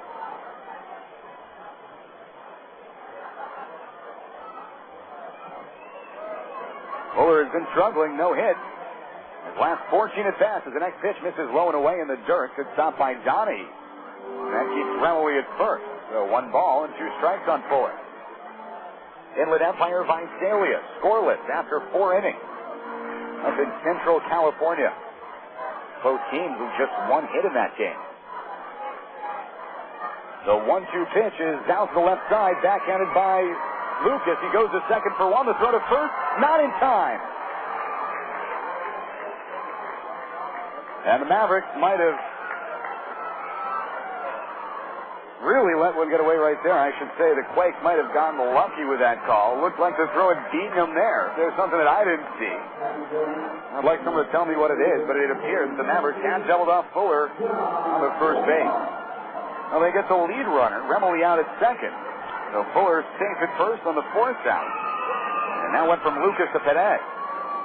As Josh LeBlanc steps up, he's 1 for 2 in this game. Singled his last time in. First pitch is taken low for a ball, and the count now 1-0. Lake Elsinore leading Modesto 6-0 after 3 innings. Stockton 1, Lancaster 0 after 3. And San Jose leading Bakersfield 3-1. This game now in the 4th inning. Next pitch, a curveball that misses inside. Now up at just 68 miles an hour, and it's now 2-0 on Josh LeBlanc.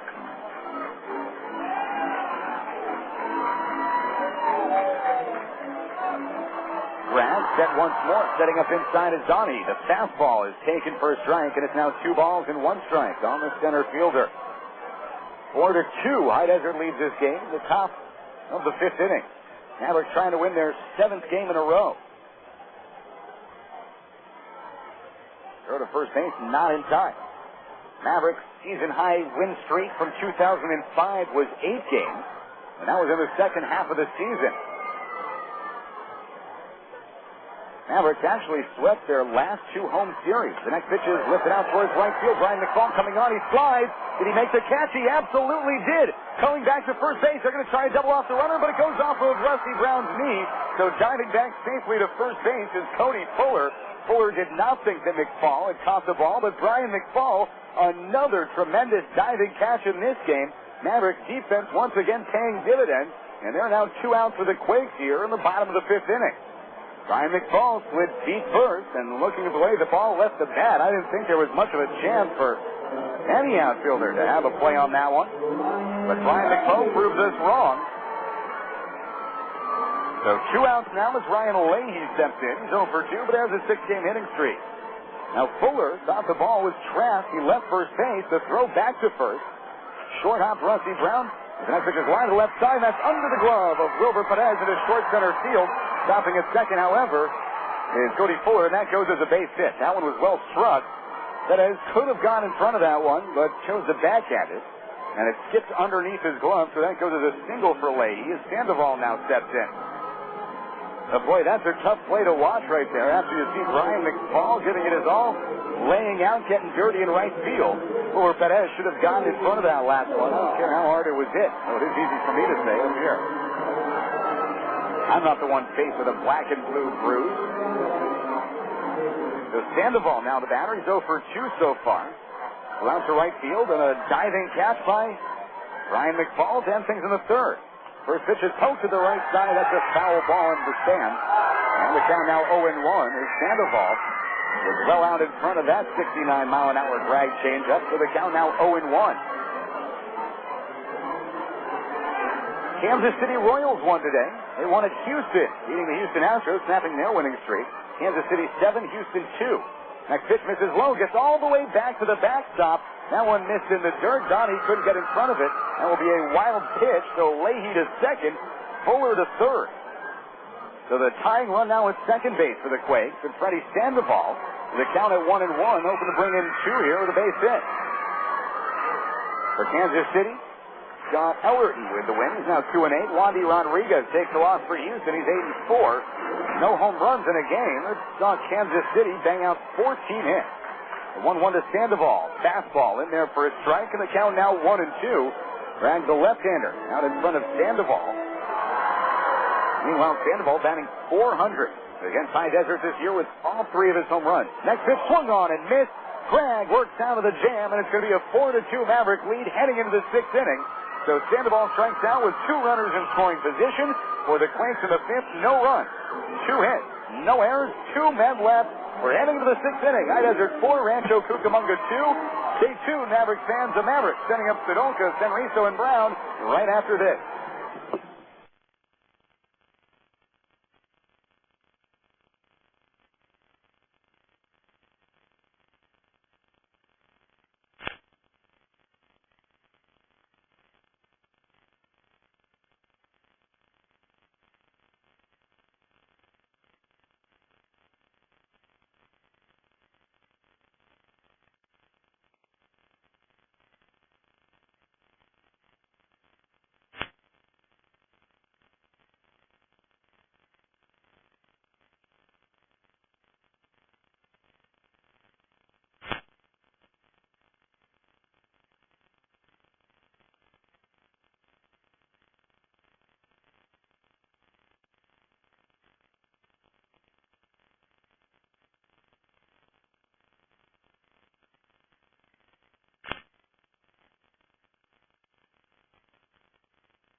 The Mavericks holding on to a 4-2 lead as we now enter the 6th inning here at the Epicenter. It's going to be Sedolka, Senriso, and Brown for High Desert as Jose Arredondo stays in this game. Arredondo's been a little bit wild today. He's only walked 2. Make that 3. And he was even wild in his warm-up tosses. Threw 2 pitches back to the screen just moments ago. So we'll see if High Desert continues to be patient at the plate, waiting for their pitches, as Mike Sedolka steps up to the plate here at the top of the 6th inning.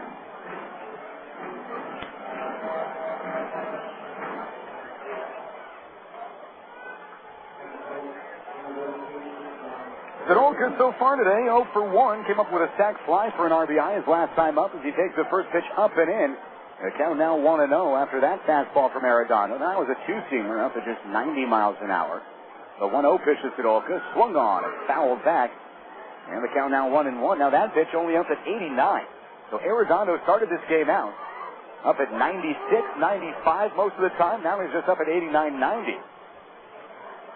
We'll see if Sedolka and the Mavericks notice this trend here. The 1-1 pitch is on the way, and that one's chopped to the right side. Moving over is going to be the second baseman Leahy. He flips it to the pitcher, covering Arredondo with his foot on the bag, retires Sedolka. That out recorded 4-1. With 1 out and nobody on base, it'll bring up Juan Senriso to the plate. Dodgers at Oakland today. Dodgers had a 2-1 lead at one point, but it's been all Oakland since then. Oakland scoring the last 4 runs of that game, 2 coming on an Eric Chavez home run. The A's now lead 5-2. That game through 5 innings. Boston won today at Atlanta, 4-1. John Lester the win. Tim Hudson the loss. Save goes to Jonathan Capelbaum. No home runs in that game.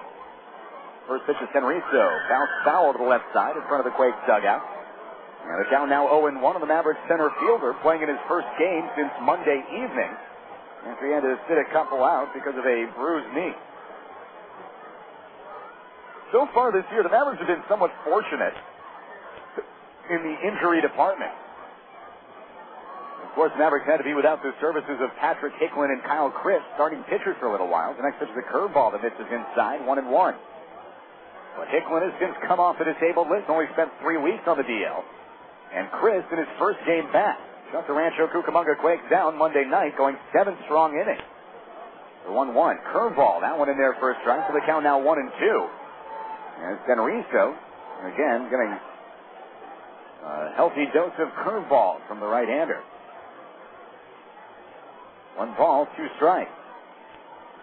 Arredondo looks in. Collins sets up well outside. From the windup, the 1-2 pitch is a fastball. That one sky foul behind home plate over the roof here and out towards the softball field at the epicenter. The count stays at 1-2. Now, for those of you who are unfamiliar to Rancho Cucamonga, this facility we play in, it's a beautiful facility. It's one of the largest capacities anywhere in A-ball. And they can fit in 7,000-8,000 for a game here, maybe even more. They have auxiliary seating down the right and left field line. Part of a whole sports complex. And it features a bunch of softball fields as Collins goes out to the mound to talk to Arredondo. Now, beyond the grandstand, behind home plate, 4 or 5 softball fields. And every day of the week, doesn't matter if you're here for a Tuesday game or a Saturday or Sunday game, and you leave the game. Baseball, softball being played here all hours of the day.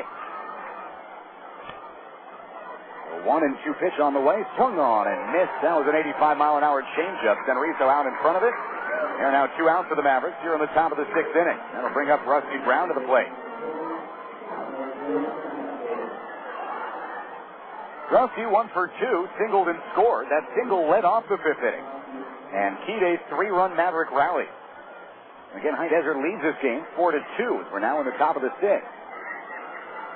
Arredondo's first pitch to Brown is on the way, and that one's taken low for a ball. The count now 1-0. Maverick first baseman.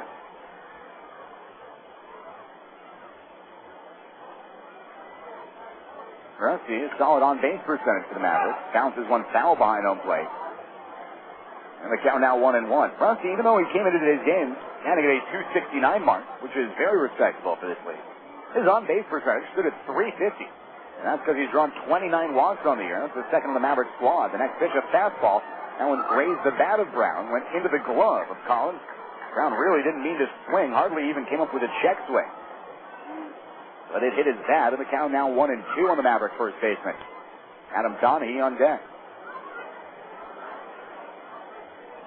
Arredondo nods in approval as a sign he wants. The 1-2 pitch to Brown. Curveball. That one misses over his head. That was a curveball that didn't curve. Well, here's Rusty Brown getting one of those right in the middle of the strike zone sometime today. 2-2. Collins sets up outside from the windup. The 2-2 pitch is driven deep out to left field by Brown. If it stays fair, that's a home run. That one way back. It is a foul ball. Just foul by, just maybe a foot or two. That one had more than enough home run distance, but just foul down the left field line. Hard to see from this angle.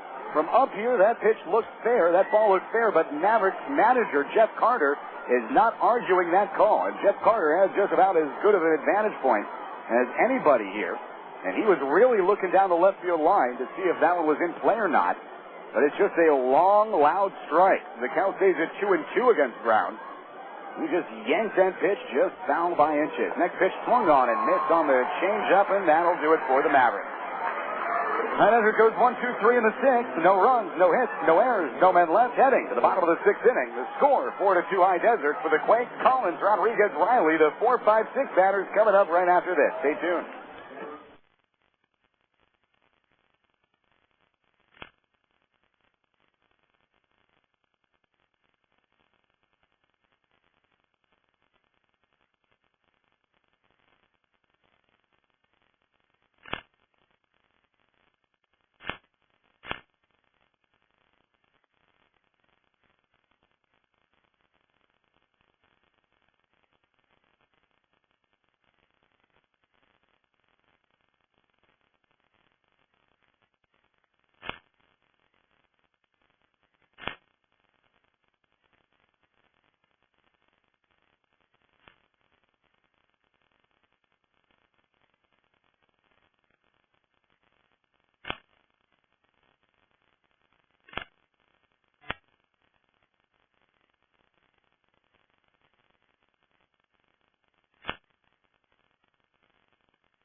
Welcome back, High Desert baseball fans. Michael Collins leading it off for the Quakes. He's followed by Sean Rodriguez and Pat Riley here. We're about to start the bottom of the sixth inning. Mavericks with a 4-2 lead as John Gregg delivers the first pitch. The fastball for a strike on the inside corner. He's been hitting that spot with regularity today. That fastball up at 87. As Gregg comes back again, and that one misses up and in. That one hit the batter. It grazed him. Looks like it grazed his shoulder. Collins gets hit again. Collins just gets hit more than just about anybody in the entire league. And poor Michael Collins, that was his 14th time this year that he's been hit by a pitch. So Collins saves his first. Quakes get the leadoff batter aboard and brings Sean Rodriguez to the plate. 1-for-1 with a solo home run. He also laid down a sacrifice bunt today. Meanwhile, Inland Empire Visalia, a scoreless tie through 5 innings. Meanwhile, time was called. Rodriguez calling time in the middle of Gregg's offering. And again, that doesn't make the pitchers happy. So Rusty Brown holding on Collins over at first base.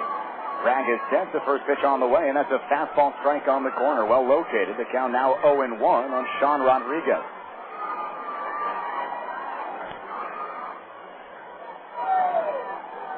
Gregg set once more.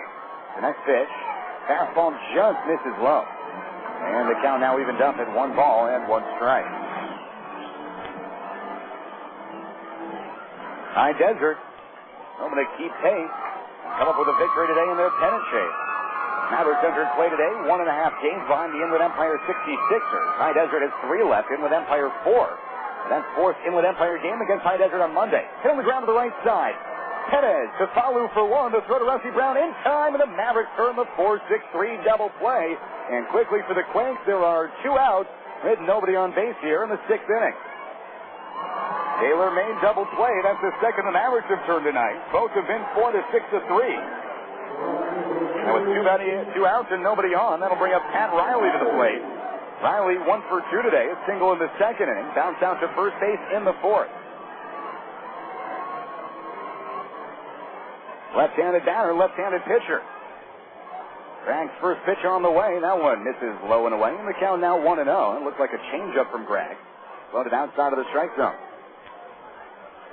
The 1-0 pitch is on the way. And that one taken for a strike, 1-1. Patrick Riley earlier in the year had a game-tying grand slam with 2 outs in the bottom of the 9th inning against Inland Empire. So he helped out the Mavericks a little bit in the Mavericks playoff push. The next pitch swung on and missed. Not a good-looking cut by Riley. He was fooled by that Gregg breaking ball. And it's now 1-2 on the Rancho Cucamonga left fielder. 4-2 High Desert. Bottom of the 6th inning.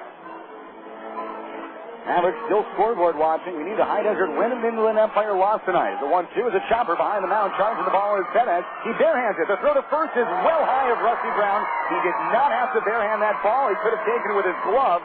And that's going to be a throwing error on the Mavericks' second baseman.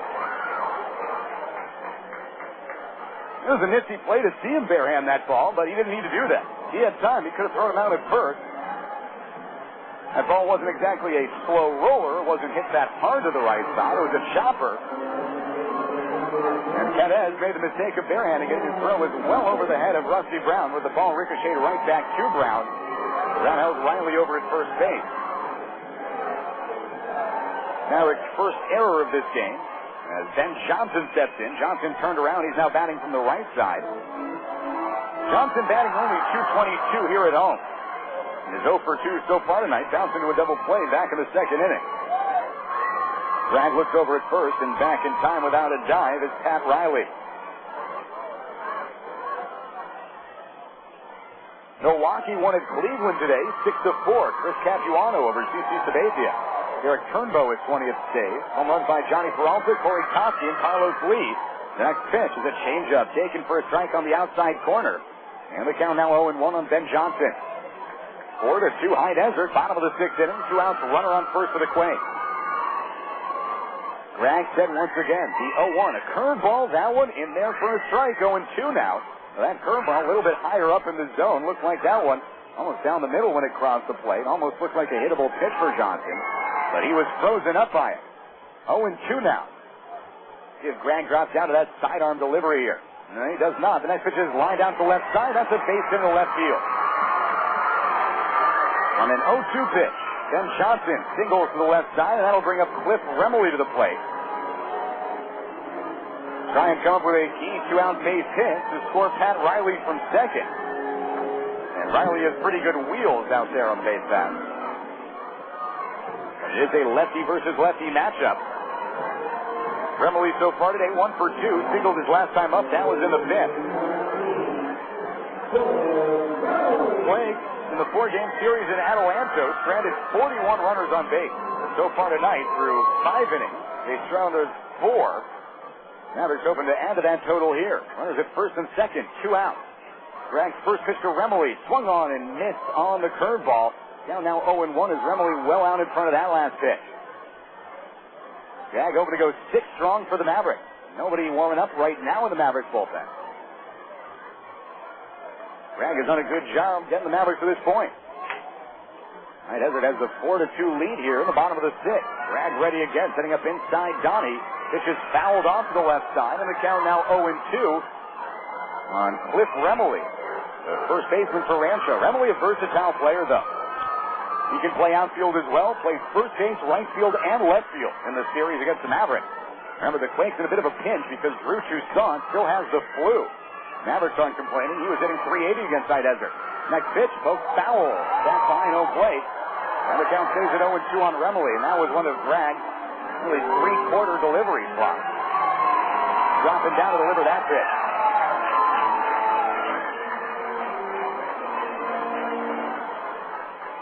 0-2. Runners at first and second.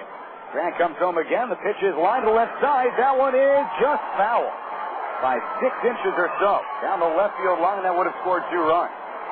Mavericks catch a break. Remley went the other way with that fastball. And just poked his foul down the line. We'll see how Greg responds to that. Greg already gave up a base hit on an 0-2 pitch to Ben Johnson. That he tried to locate on the outside corner, but just couldn't get it over there. Johnson banged the curveball to left for a single. Now he stands at first, Riley at second. Remley hoping to bring them both home here. 0-2 the count. Greg has his sign. The left-hander set. He comes home, swung on and missed.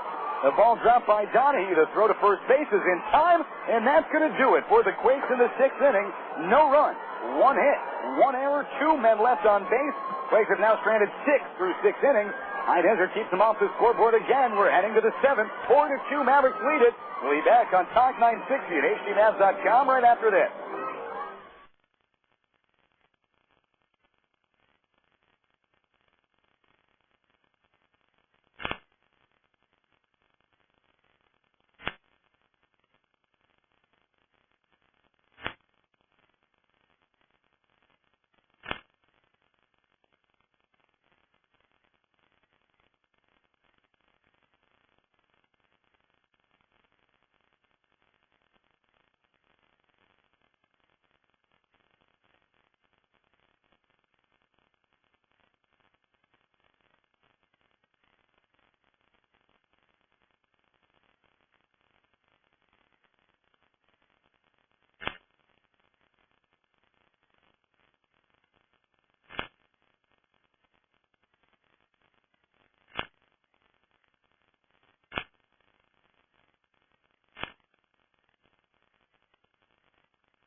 Well, the count quickly 0-2 on Adam Donahue. He's taken 2 curveballs for strikes here in the top of the 7th inning. Donnie is going to be followed by McFall and Lucas here. The 0-2 pitch. The fastball that misses upstairs. And the count now 1 ball and 2 strikes. Scored at 2 high measure, top of the 7th inning. Arredondo had never given up more than 3 runs in a game this year. Next pitch of Donnie is driven out towards left field and deep. Going back to the ball is Pat Riley. He turns around and that one is off of the wall. That one bounces back over to Riley. On his way to second base is Donnie. And he starts this inning off with a double. That came on a 1-2 pitch. And he just missed out on a home run by about 2 or 3 feet. Just got out in front of that changeup. And the Mavericks start off on the right foot here in the 7th inning. Donnie on second. And that brings Brian McFall to the plate. McFall 1 for 1 in this game. Doubled and scored. And that Mavericks 5th inning. Also had an RBI as that double scored Rusty Brown. That tied the game.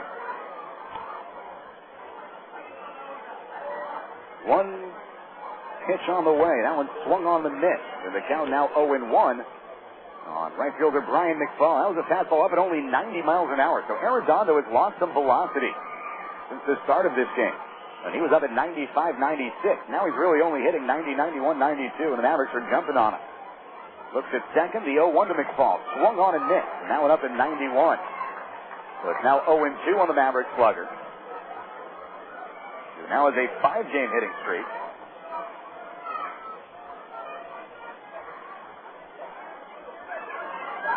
Arredondo looks in. It's his sign from Michael Collins, who sets up just a bit outside. The 0-2 swung on and missed on the changeup. And that'll do it for Brian McFall. So 1 out now with the runner on second, and Lucas now stepping in. Lucas 0 for 2 in this game. He does have an RBI ground out back in the 5th inning. Then a ball to the second baseman Ryan Leahy with a runner on third. They had no choice but get a Lucas at first. And that allowed Adam Donnie to score from third base.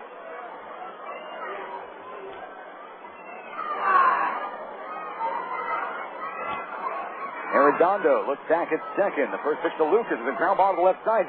Trying for third is Donnie to throw to third base, and they got him by a long shot. Out at third.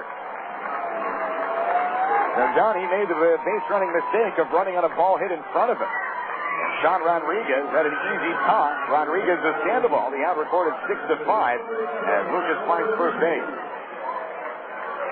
Runner on first. 2 outs. Irving Falu now the batter. Falu, one of the heroes for the Mavericks last night.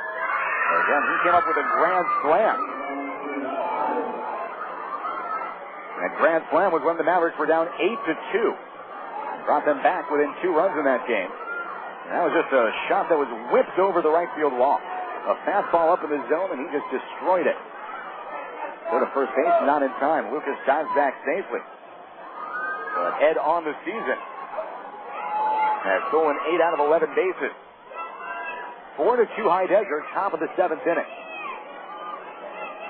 Arredondo is set once again. They're back to first base, and that one almost gets by the first baseman Remley when he's able to get the glove on it. Back in time without a dive is Ed Lucas. So Falu still waiting for the first pitch here from Arredondo. Right-hander set. Here it comes. Now it's whacked to the right side, but into the glove of the outstretched Cliff Remley at first base. Boy, Irving Falu set that one like a laser to the right side. Remley was there, set it his arm. That could have been an extra base hit, but Remley, he had other things to say about that. That'll do it for the Mavericks in the 7th inning. No runs, 1 hit, no errors, 1 man left. We're now heading into the bottom of the 7th. Time to stretch here at the epicenter. 4-2 Mavericks, and we'll be right back after this.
in this game, was hit by a pitch and came around to score in the third. The next pitch, and this is in the dirt. Count now evened up at 1 ball and 1 strike. Fuller, former Texas Tech Red Raider. He's a football player. And in Lubbock, Texas. And the 1-1 is on the way. And that one bounced foul to the left side, handled by Bobby Mitchell, the manager of the Quakes, who tosses it into the crowd. And the count now 1-2 on the Rancho outfielder. Fuller, an excellent defensive outfielder. Started out red hot at the plate, but has since quieted down. Again, he's 0 for his last 15. Next pitch is bounced to the left side. Lucas up with it at third. The throw to first base is in time. A strong, accurate throw from Ed Lucas at third. And he waited a moment before he threw it, made sure that he planted his feet, got an accurate throw across the diamond, and it was still there in time to beat Cody Fuller streaking down the line.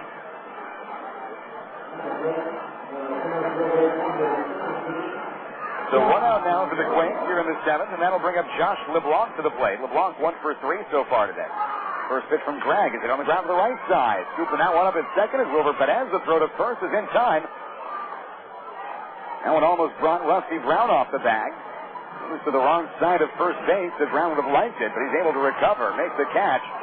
And there are quickly 2 down for the Quakes here in the 7th. That brings up Ryan Leahy to the plate.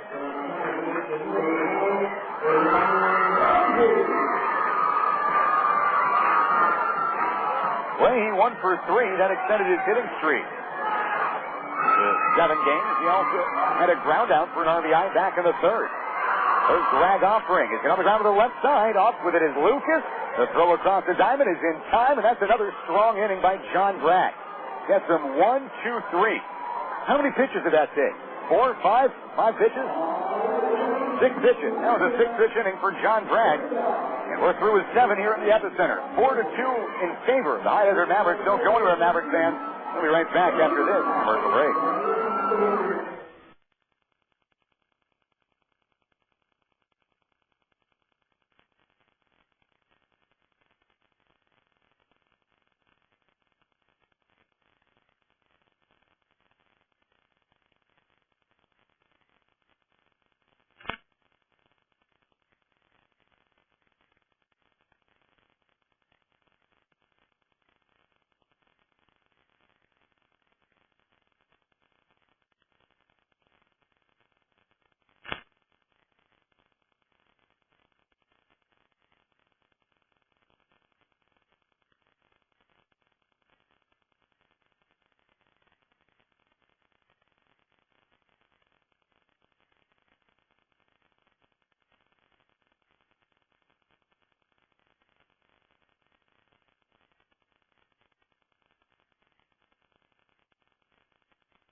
Now heading to the 8th inning, a 4-2 Mavericks lead. Time for a Titan Insurance pitching change. Right-hander Jose Arredondo goes 7 innings. He gives up 5 hits for the first time in the 2006 season. He gave up 4 runs, so only 3 were earned. Lost 3, struck out 8, hit a batter. And he gives way to right-hander Michel Simard, or as his teammates call him, Frenchie. Simard out of Quebec City, Quebec. No record, a 13.50 ERA. Simard was a member of the Quakes back in 2005. And last year in Rancho, he was 3-5 with a 7.32 ERA in their starting rotation. This year, he struck out 2 in 3 1/3 innings. Opponents are batting .353 against the right-hander. Wilbur Perez leads things off for the Mavericks. Simard from the windup. First pitch is on the way, and that's a curveball that misses inside. The count now 1-0. Now that pitch, well, representative of what Simard has to offer. A lot of breaking stuff. Good movement on his slider. The 1-0. Fastball. Now one taken for a low strike. The count now evened up at 1-1. That fastball from Simard up at 90 miles an hour. Perez, Valentin, Sadolka for the Mavericks. As the next pitch is lined to the left side, that's down the left field line fair by about 6 inches. Goes into the Quakes bullpen as on his way to second is Wilbur Perez. He is not stopping there. On his way to third, the throw to third. Not in time. That's a leadoff triple by Wilbur Perez, and the Mavericks start off the 8th inning with a runner on third base. Mavericks start off the 8th with a triple. He started off the 7th with a double. Mavericks also got the leadoff batter in the 5th inning on base. So High Desert really focused here in the twilight of this ball game. And that brings up Geraldo Valentin to the plate with a chance to try and widen the Mavericks lead here. As of right now, it stands at 4-2. Meanwhile, up in Visalia, Inland Empire has taken a 2-0 lead over the Visalia Oaks. They're now through 6 innings up north. Infield in for the Quakes. The first pitch to Valentin, a breaking ball in there for a strike. And it's now 0-1 on the Maverick left fielder. And deck for High Desert, Mike Sadolka. Valentin hoping to extend his hitting streak here. The next pitch is poked to the right side, backhanded on a stop by Leahy at second. The throw to first base retires Valentin, and Perez has no choice but to hold at third. That was a tough play for Leahy to make with a drawn-in infield. He really had to reach out and backhand that ball, and the ball spun him around.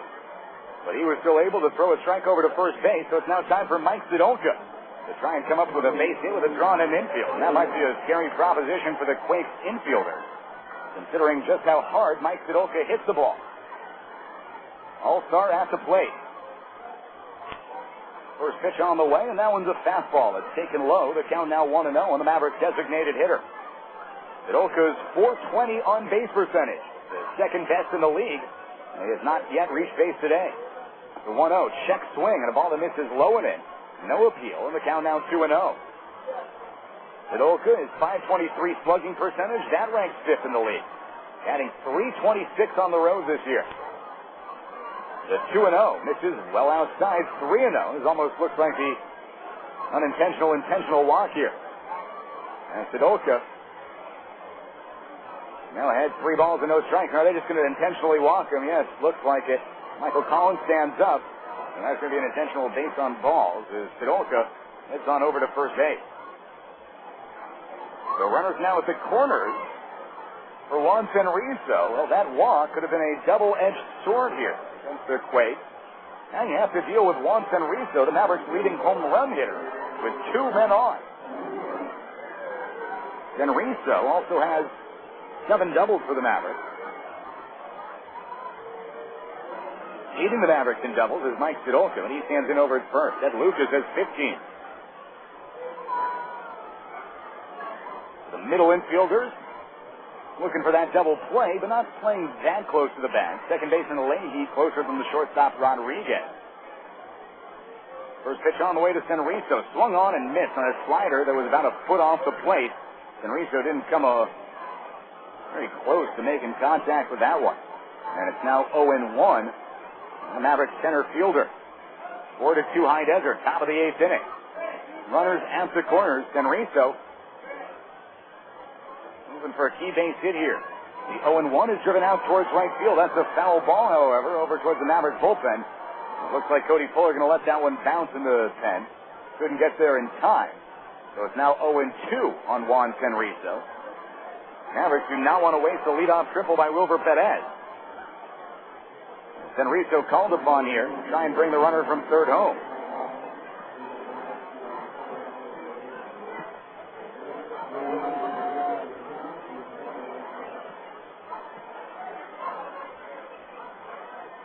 Meanwhile, Texas beat Arizona today 5-3 to end the Diamondbacks' woes. More about that in a moment. Takes the third look at first. Nobody was fooled. Kevin Millwood the win over Brandon Webb. Aki Atsuka with his 12th save. Brad Wilkerson of the University of Florida, his 13th home run of the season. 0-2 to Tenrizo. Pitch is taken low and away. Count now 1-2. Good eye by the Mavericks center fielder. Saw a fastball. It laid off of it. He's trying to work the count back into his favor. Cooled down a little bit since the time the first pitch was thrown today. It was still 96 degrees at game time. Take the third, look at first again. You're not going to fool Mike Sadolka with that. Again, there were some warmer temperatures in the area today. 96 at game time, wind of 17 miles an hour out to right. So those flags really limp over in the right field corner here at the epicenter. So 1-2 as pokes foul on the slider. And the count stays at 1 ball and 2 strikes.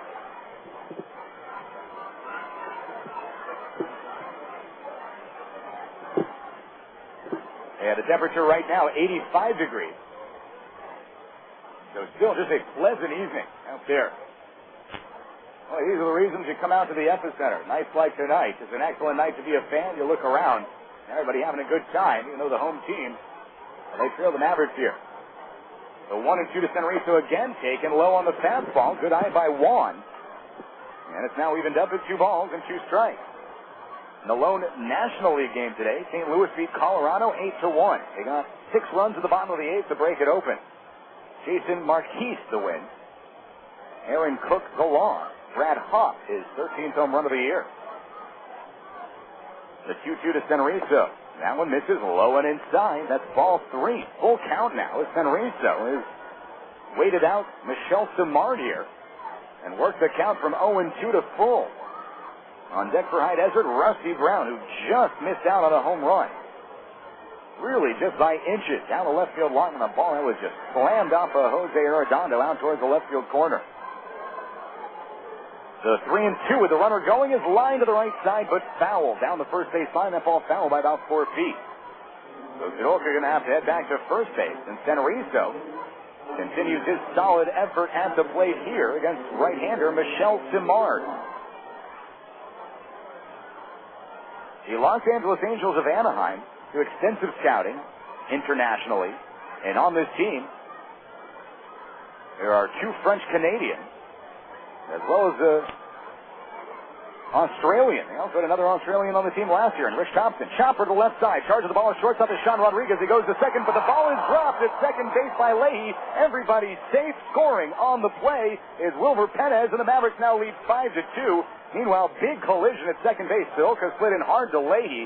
Leahy slow to get up, but everybody's going to be safe for the Mavericks. And I would assume it could be a fielder's choice, or it could be an error. The hard slide at second base. We'll see in just a moment. Meanwhile, Perez comes across the score. High Desert leads this game 5-2. And for Juan Centerizo, that's an RBI. Number 32 on the year.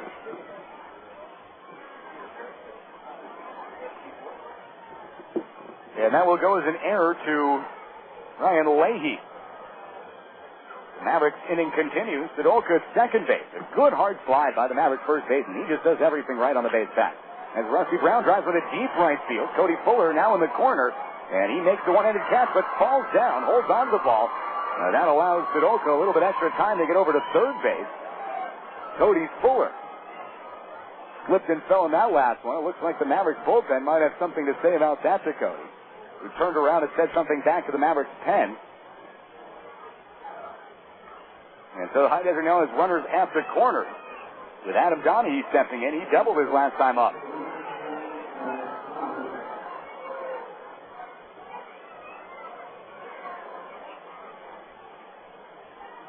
So Donahue open to widen this Mavericks lead. High Desert on top 5-2 in this game now.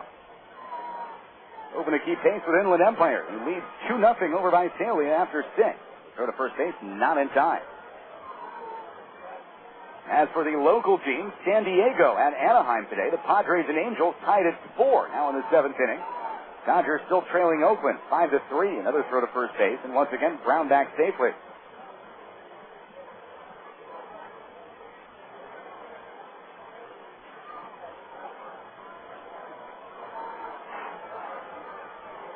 Simard set once again. And again a throw back to first base, and once again, Centerizo able to get back in time.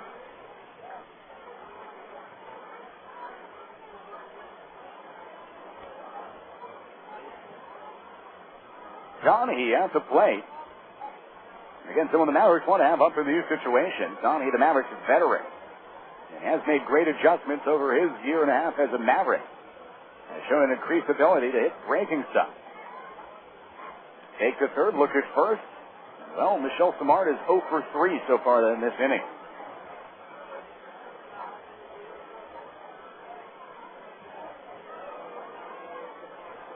Finds the 2 Mavericks, top of the 8th inning. Next pitch on the way to Donnie, a curveball. That one in there for a strike, 0-1. Maverick catcher, High Desert, vying to win their 7th consecutive game. So far this week, High Desert 4-0 against Rancho Cucamonga. They just have to keep kicking the Quakes while they're down. Not give them anything. The next pitch, slider. That one misses low and away. And the count now evened up 1 ball and 1 strike on Adam Donahue.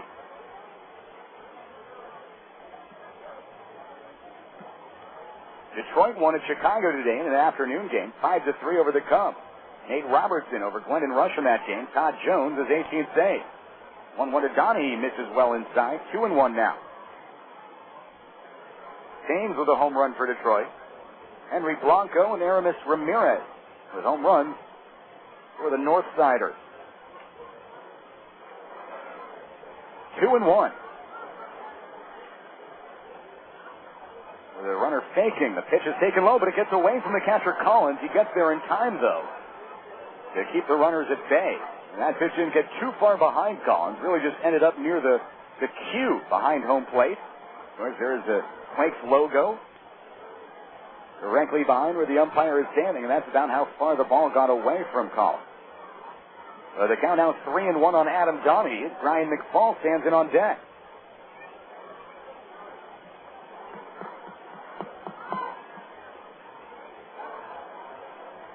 Samard has his sign, the right-hander set. He comes home, and that one is taken off the outside corner. That's ball 4, and High Desert has the bases loaded here with 2 outs. And Brian McFall coming up with a chance to break things open against right-hander Michelle Samard. Meanwhile, pitching coach Eric Bennett heading on out to the mound to have a word with his right-hander. Well, the Mavericks doing a good job drawing walks today.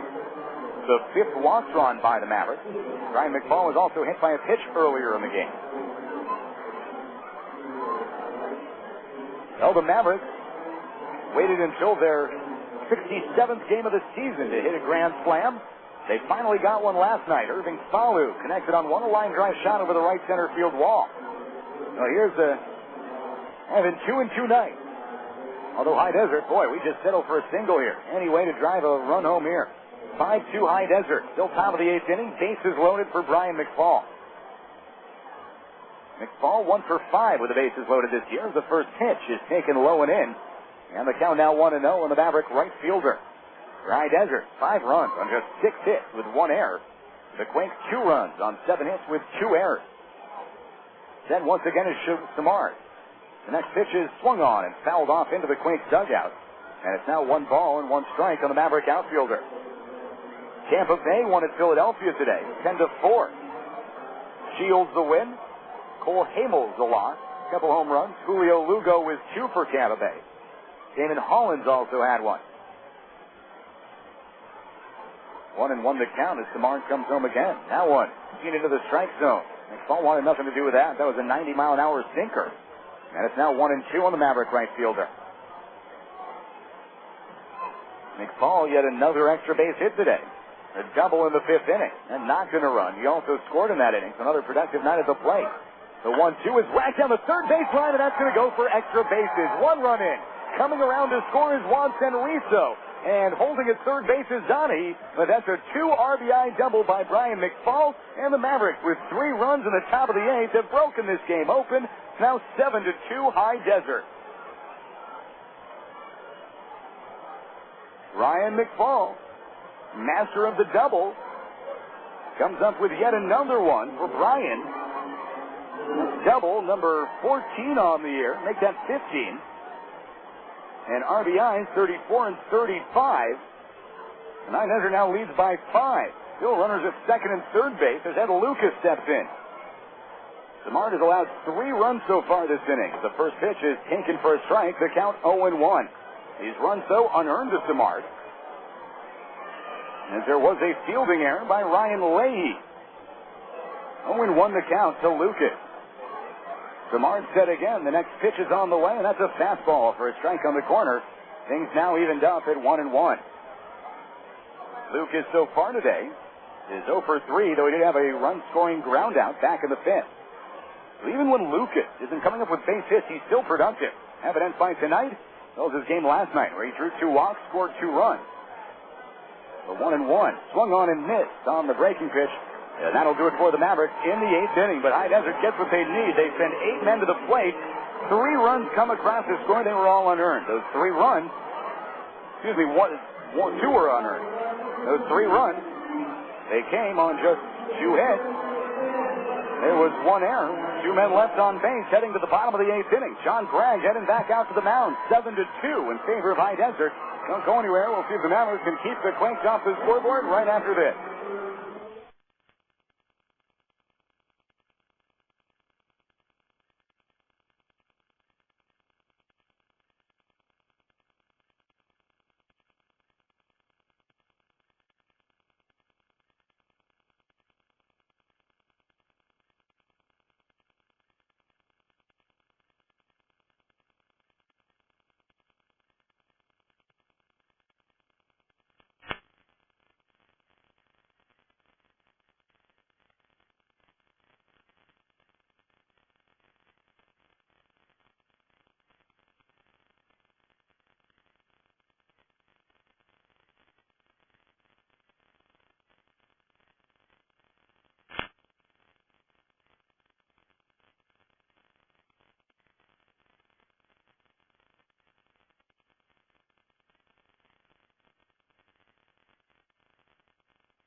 Down 0-1 on Freddy Sandoval after he lined the first drag offering foul to the right side. The next pitch driven out towards the right center gap. Long run from McFall. He's not going to get there. That one bounces a couple times before hitting the wall. Sandoval cruising into second base, and he'll stop there with a double. So Sandoval leads things off with a double here in the 8th inning. Now the Mavericks, courtesy of the 3-run top of the 8th, have a 7-2 lead. A little bit more wiggle room. A little disconcerting to see that ball hit so hard off of Greg. After Greg worked so effortlessly to get the Quakes out of the 7th inning, using just 6 pitches and getting ground outs by Fuller, LeBlanc, and Leahy. Well, now he has to deal with the middle of the Rancho order, and finally there's some stirring in the Maverick bullpen.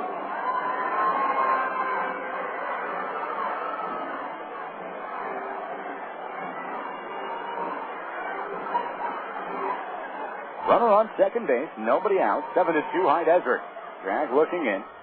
Gets his sign from Donnie. The left-hander set, working quickly. Greg looking at second base, now comes home. And that pitch is driven out to center field. Looks like Senrizo's going to be there. Backs up on the ball, makes the catch, tagging up, heading to third is Sandoval.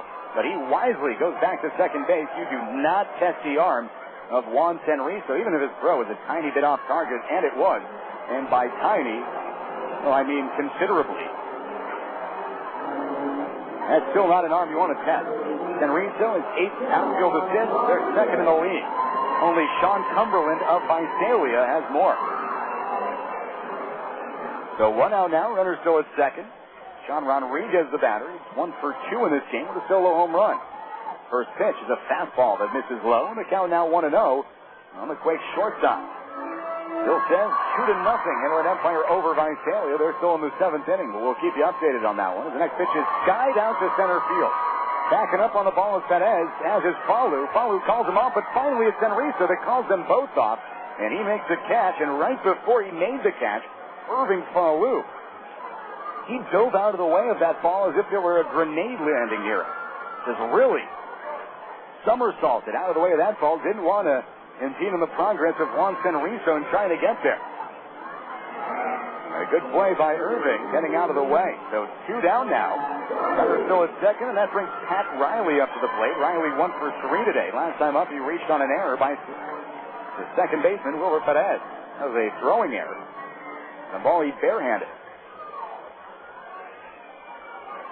Lefty-lefty matchup. Drag trying to go 8 strong for the Mavericks. As the first pitch is lined out to center, backing up as Senriso has it in his sights, picks it off, and we're heading into the 9th inning with the Mavericks up 7-2.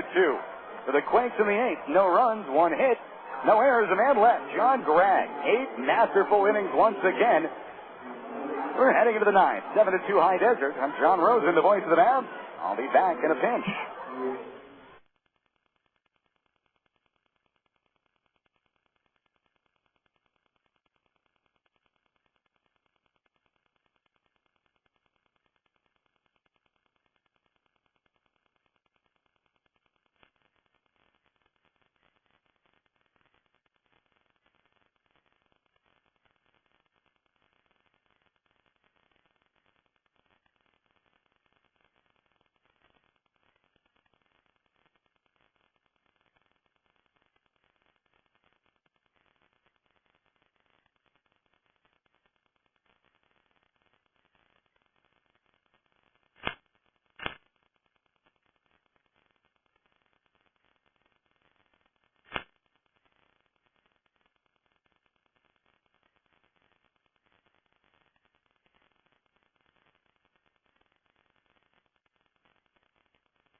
Well, we're heading to the 9th inning. Mavericks up 7-2, and the Quakes will go for another Titan Insurance pitching change.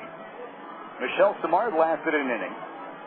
Gave up 3 runs, only 1 was earned. Those runs came on 2 hits. He walked 2. Struck out a batter. Was not helped down by an error by Ryan Leahy at second base, as he dropped a throw from Sean Rodriguez. Trying to force out Mike Sadolka at second. Sadolka, an excellent hard slide into Leahy. So Irving Falu going to lead it off for the Mavericks against left-hander Mike Pete. Pete, 2-1 on the year, 4.85 ERA in 20 games. Logged 29 and 2/3 innings. Walked 17, struck out 14. Opponents only batting .267 though against the Southpaw. Pete out of Florida State. Seminole going up against Irving Falu. Played a junior college season at Indian Hills Community College. That's in Iowa. So Falu turned around batting for the right side for the first time today. Earlier today, he extended his hitting streak to 8 games. First pitch from Pete misses low, and the count now 1 ball. And no strikes on the Mavericks shortstop. 7-2. High Desert leading this game, even though the Quakes have out-hit the Mavericks 8-7. Next pitch is bounced down the third baseline, past the diving Freddy Sandoval. Falu on his way to second base. The Mavericks just continue to hit and hit and hit. And he's going to cruise into second with another double. Now, looking at the Mavericks today and the way they've started off these most recent innings. Mavericks started off the 9th with a double. They started out the 8th with a triple. Started out the 7th with a double. Started out the 5th with a single. The 4th with a single. So 5 of the last 6 innings, the Mavericks were able to get the leadoff batter on base via a hit. Of those 5, 4 were extra base hits. The Mavericks offense is clicking as it heads into the epicenter for this series. Meanwhile, the first pitch on the way to Wilbur Perez is taken just off the corner for a ball. And the count now, 1 ball and no strikes on the Mavericks second baseman. He's set once more, looks back at second, the 1-0. The chopper foul out in front of the Quakes dugout. And things now evened up at 1-1. To update you on some other California League scores. Yes, there are other games around the league other than Inland Empire Visalia. San Jose leads Bakersfield 3-1 after 7 innings. And Lake Elsinore leading Modesto 6-0 after 7. The 1-1 to Perez. It's hit on the ground foul to the right side down the right field line. And the count now 1-2. Looks like Perez broke his bat on that last swing, so he'll get a new piece of lumber. Stockton. They are beating Lancaster 6-0. You would think that up at Banner Island Ballpark, really the Maverick Stadium of the North. Lancaster would feel right at home there, the way they have put up power numbers this year. Lancaster leading the league with 70 home runs as well as a .288 batting average. They haven't put up anything on the scoreboard yet today. Stockton leads them 6-0.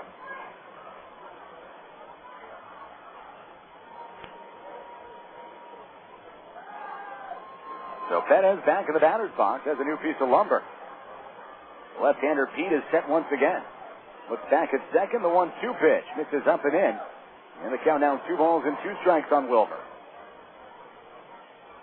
Wilbur last season started off in Idaho Falls. Was on an absolute tear once the rookie league season started.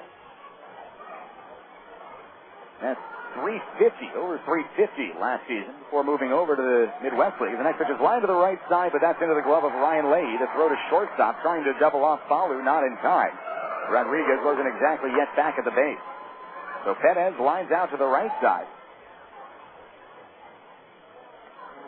And that'll bring up Geraldo Valentin to the plate with another chance here to try and extend his hitting streak. Came in at 5 games.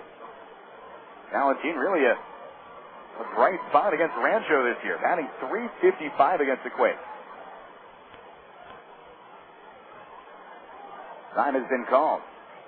And stepping off the mound, Mike Pete. Pete out of Brandon, Florida. And had a ERA under 1 last season for the Orem Owls. First pitch to Valentin, a curveball.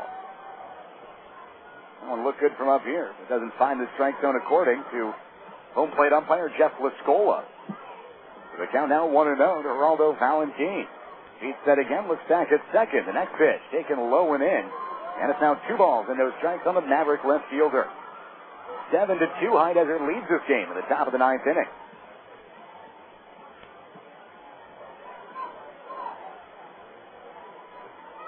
Mavericks trying to win their 7th straight game. And their 5th straight over Rancho Cucamonga. Well, 6th straight if you date back to the previous series, 2 series ago. And the next pitch misses in the dirt. Moving over to third base is Irving Falu. And the Quakes just have been kicking the ball around all day today. And that's going to be a wild pitch. Didn't look like that was an excellent job by Collins trying to get in front of it and block it. Took it off to shin guard. The Mavericks now have a runner on third base with a 3-0 count on Valentin and the drawn in Rancho Cucamonga infield.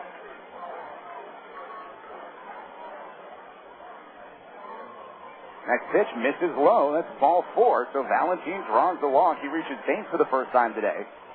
And the Mavericks now have runners at the corners with Mike Sidolka stepping in. Visalia scores 5 times in the bottom of the 7th inning and now leads Inland Empire 5-2.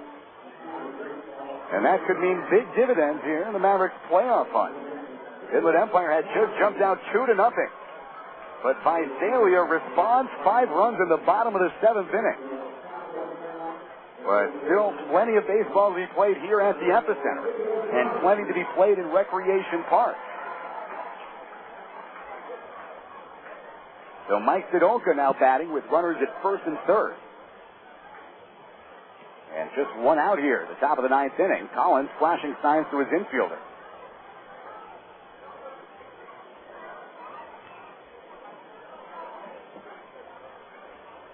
Middle infield, now a double play depth for the Quakes. Runners answer corners.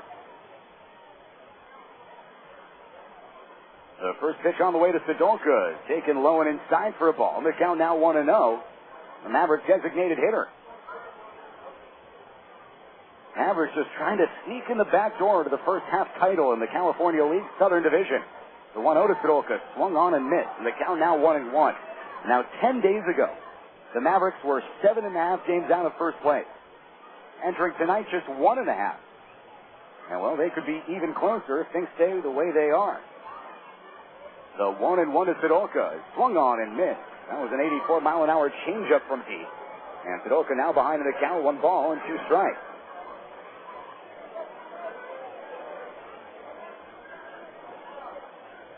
For the Quakes in the bottom of the 9th inning, it's going to be Johnson, Remily, and Fuller, the 7, 8, and 9 batters, and they have some work to do. As of right now, the Mavericks lead it by 5, but it could be even more with this swing. That one misses well inside. And they count down 2 balls and 2 strikes on Mike Sidolka.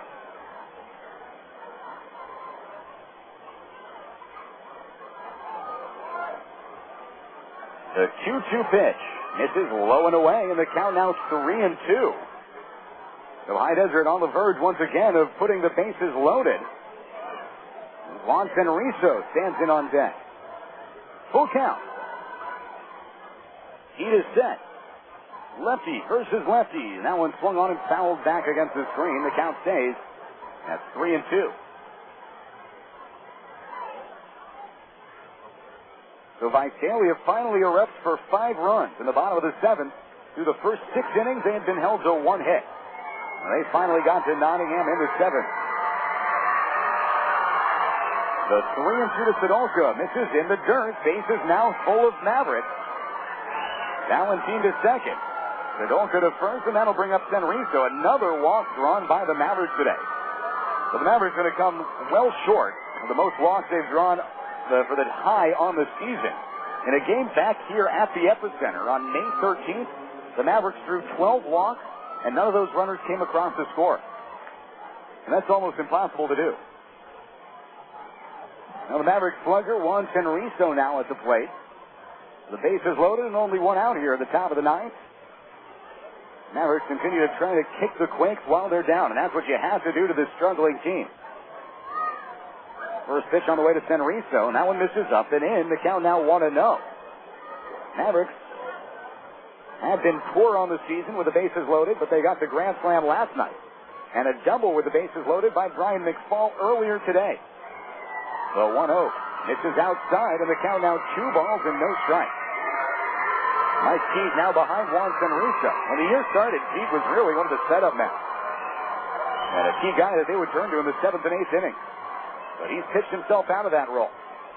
The 2-0 swung on and fouled back. The count now 2 balls and 1 strike.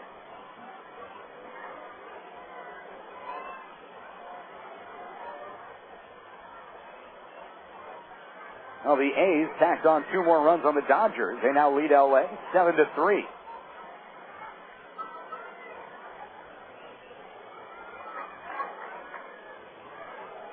Next pitch on the way, and that's tapped foul behind home plate. Sounded like a broken bat from up here, but, well, sounds can be deceiving. Looks like Senriso staying with that piece of wood. And the count, 2 balls and 2 strikes. Bottom of the 8th inning, Seattle at home leading San Francisco 5-4.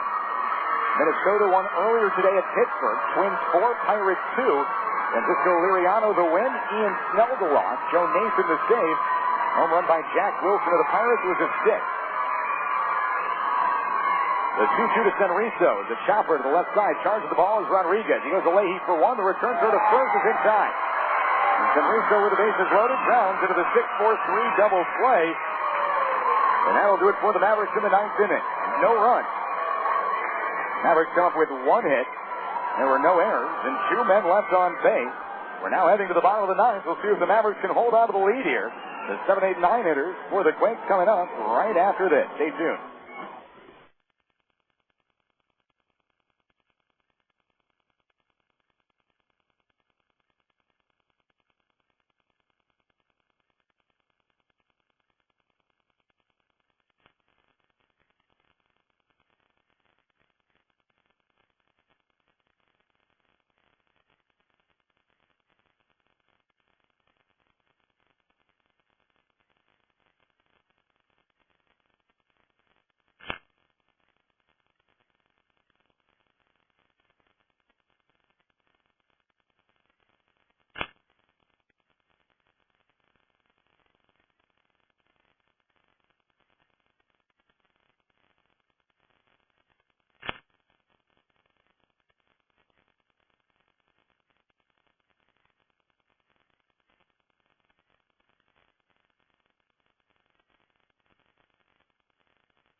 John Bragg remains on the mound for High Desert, trying for the complete game here. We'll just be content with a Mavericks victory. Here's the 1-0 pitch to Ben Johnson. That one's live to the left side. Falu dives, clubs it at shortstop. The throw across the diamond in time. Another terrific play by Irving Falu at shortstop. That was a hard hit ball to the left side. Appeared to be heading into left field. Falu dives out and gets it and comes up with a strong throw over to Rusty Brown over at first. And there's the first out for the Quakes here in the bottom of the ninth inning. Moving Falu. You look at him out there at shortstop. He dives 3-4 times a game, and he proves why he has the highest fielding percentage out of any Cal League shortstop. Another terrific play by the Maverick defender. And the Mavericks now 2 outs away from victory as Cliff Remily now steps in for the Quakes. Remily 1 for 3 in this game. Lefty-lefty matchup. The first Greg offering. A curveball in there for a strike. The count now 0-1 on the Rancho Cucamonga first baseman. Greg comes right back. The curveball waved at and missed. Remily goes after a pitch out of the strike zone. And the Quakes not coming up with good-looking at-bats there. Remily lets the hand fly off the bat and just waved at a breaking ball well outside. So it's now 0-2. Greg rears back. The next offering is driven out to center field, going back to the ball. Senriso looks like he has a play on it and puts it away for the second out of the bottom of the ninth inning. The Mavericks just 1 out away from a John Greg complete game. And their 7th consecutive victory on the year, their 5th straight against the Quakes in this home-and-home series. And 6th straight over the Quakes overall. Matt trying to move to 9-7 on the season against Rancho Cucamonga as Cody Fuller steps up now as all it stands in between John and his first complete game since July 31st of 2005. The first pitch, a curveball in there for a strike. And the count now 0-1 on the Rancho Cucamonga right fielder. Greg would get the win. Jose Arredondo the loss. Greg, 0-1 pitch on the way. That's a little looper to second base. Fenez backing up. He makes the catch, and the Mavericks win Friday night at the Epicenter. Final score 7-2. Now we're just going to have to sit back and do some scoreboard watching. Hope that the Visalia Oaks hold on to their 5-2 lead over the Inland Empire 66ers. But stay tuned, Mavericks fans. The Valley High Toyota Honda postgame show coming up right after this. We'll be right back.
Well, the Mavericks do their part tonight. Come up with a 7-2 victory over the Quakes at the Epicenter. They beat tough right-hander Jose Arredondo. John Grant pitches a complete game. Boy, it's a good time to be a High Desert Mavericks fan right about now. Final line scores on the game for the Mavericks. 7 runs, 8 hits, 1 error for the home team. The Quakes, 2 runs, 8 hits, 2 errors.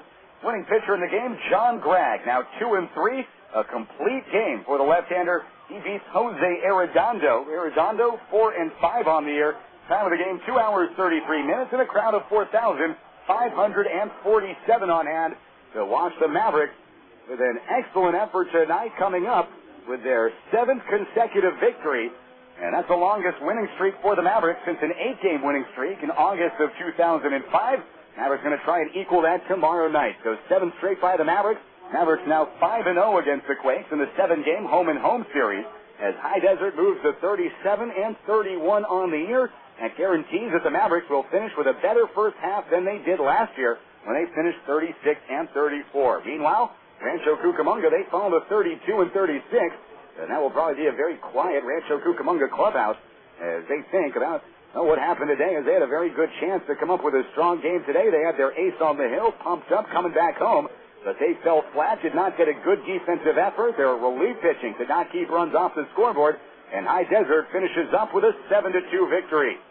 Now time for the Aloha Liquidation Systems player of the game, and, well, no doubt about it, that one going to Mavericks starting pitcher John Gregg. Goes all 9 innings.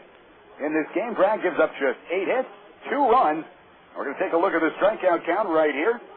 Gregg on this game finishes with just 5 strikeouts, and very importantly, he does not walk a batter. He did hit 2, but kept the Quakes off the scoreboard in innings 4 through 9. The Mavericks trailed 2-0 to start this game.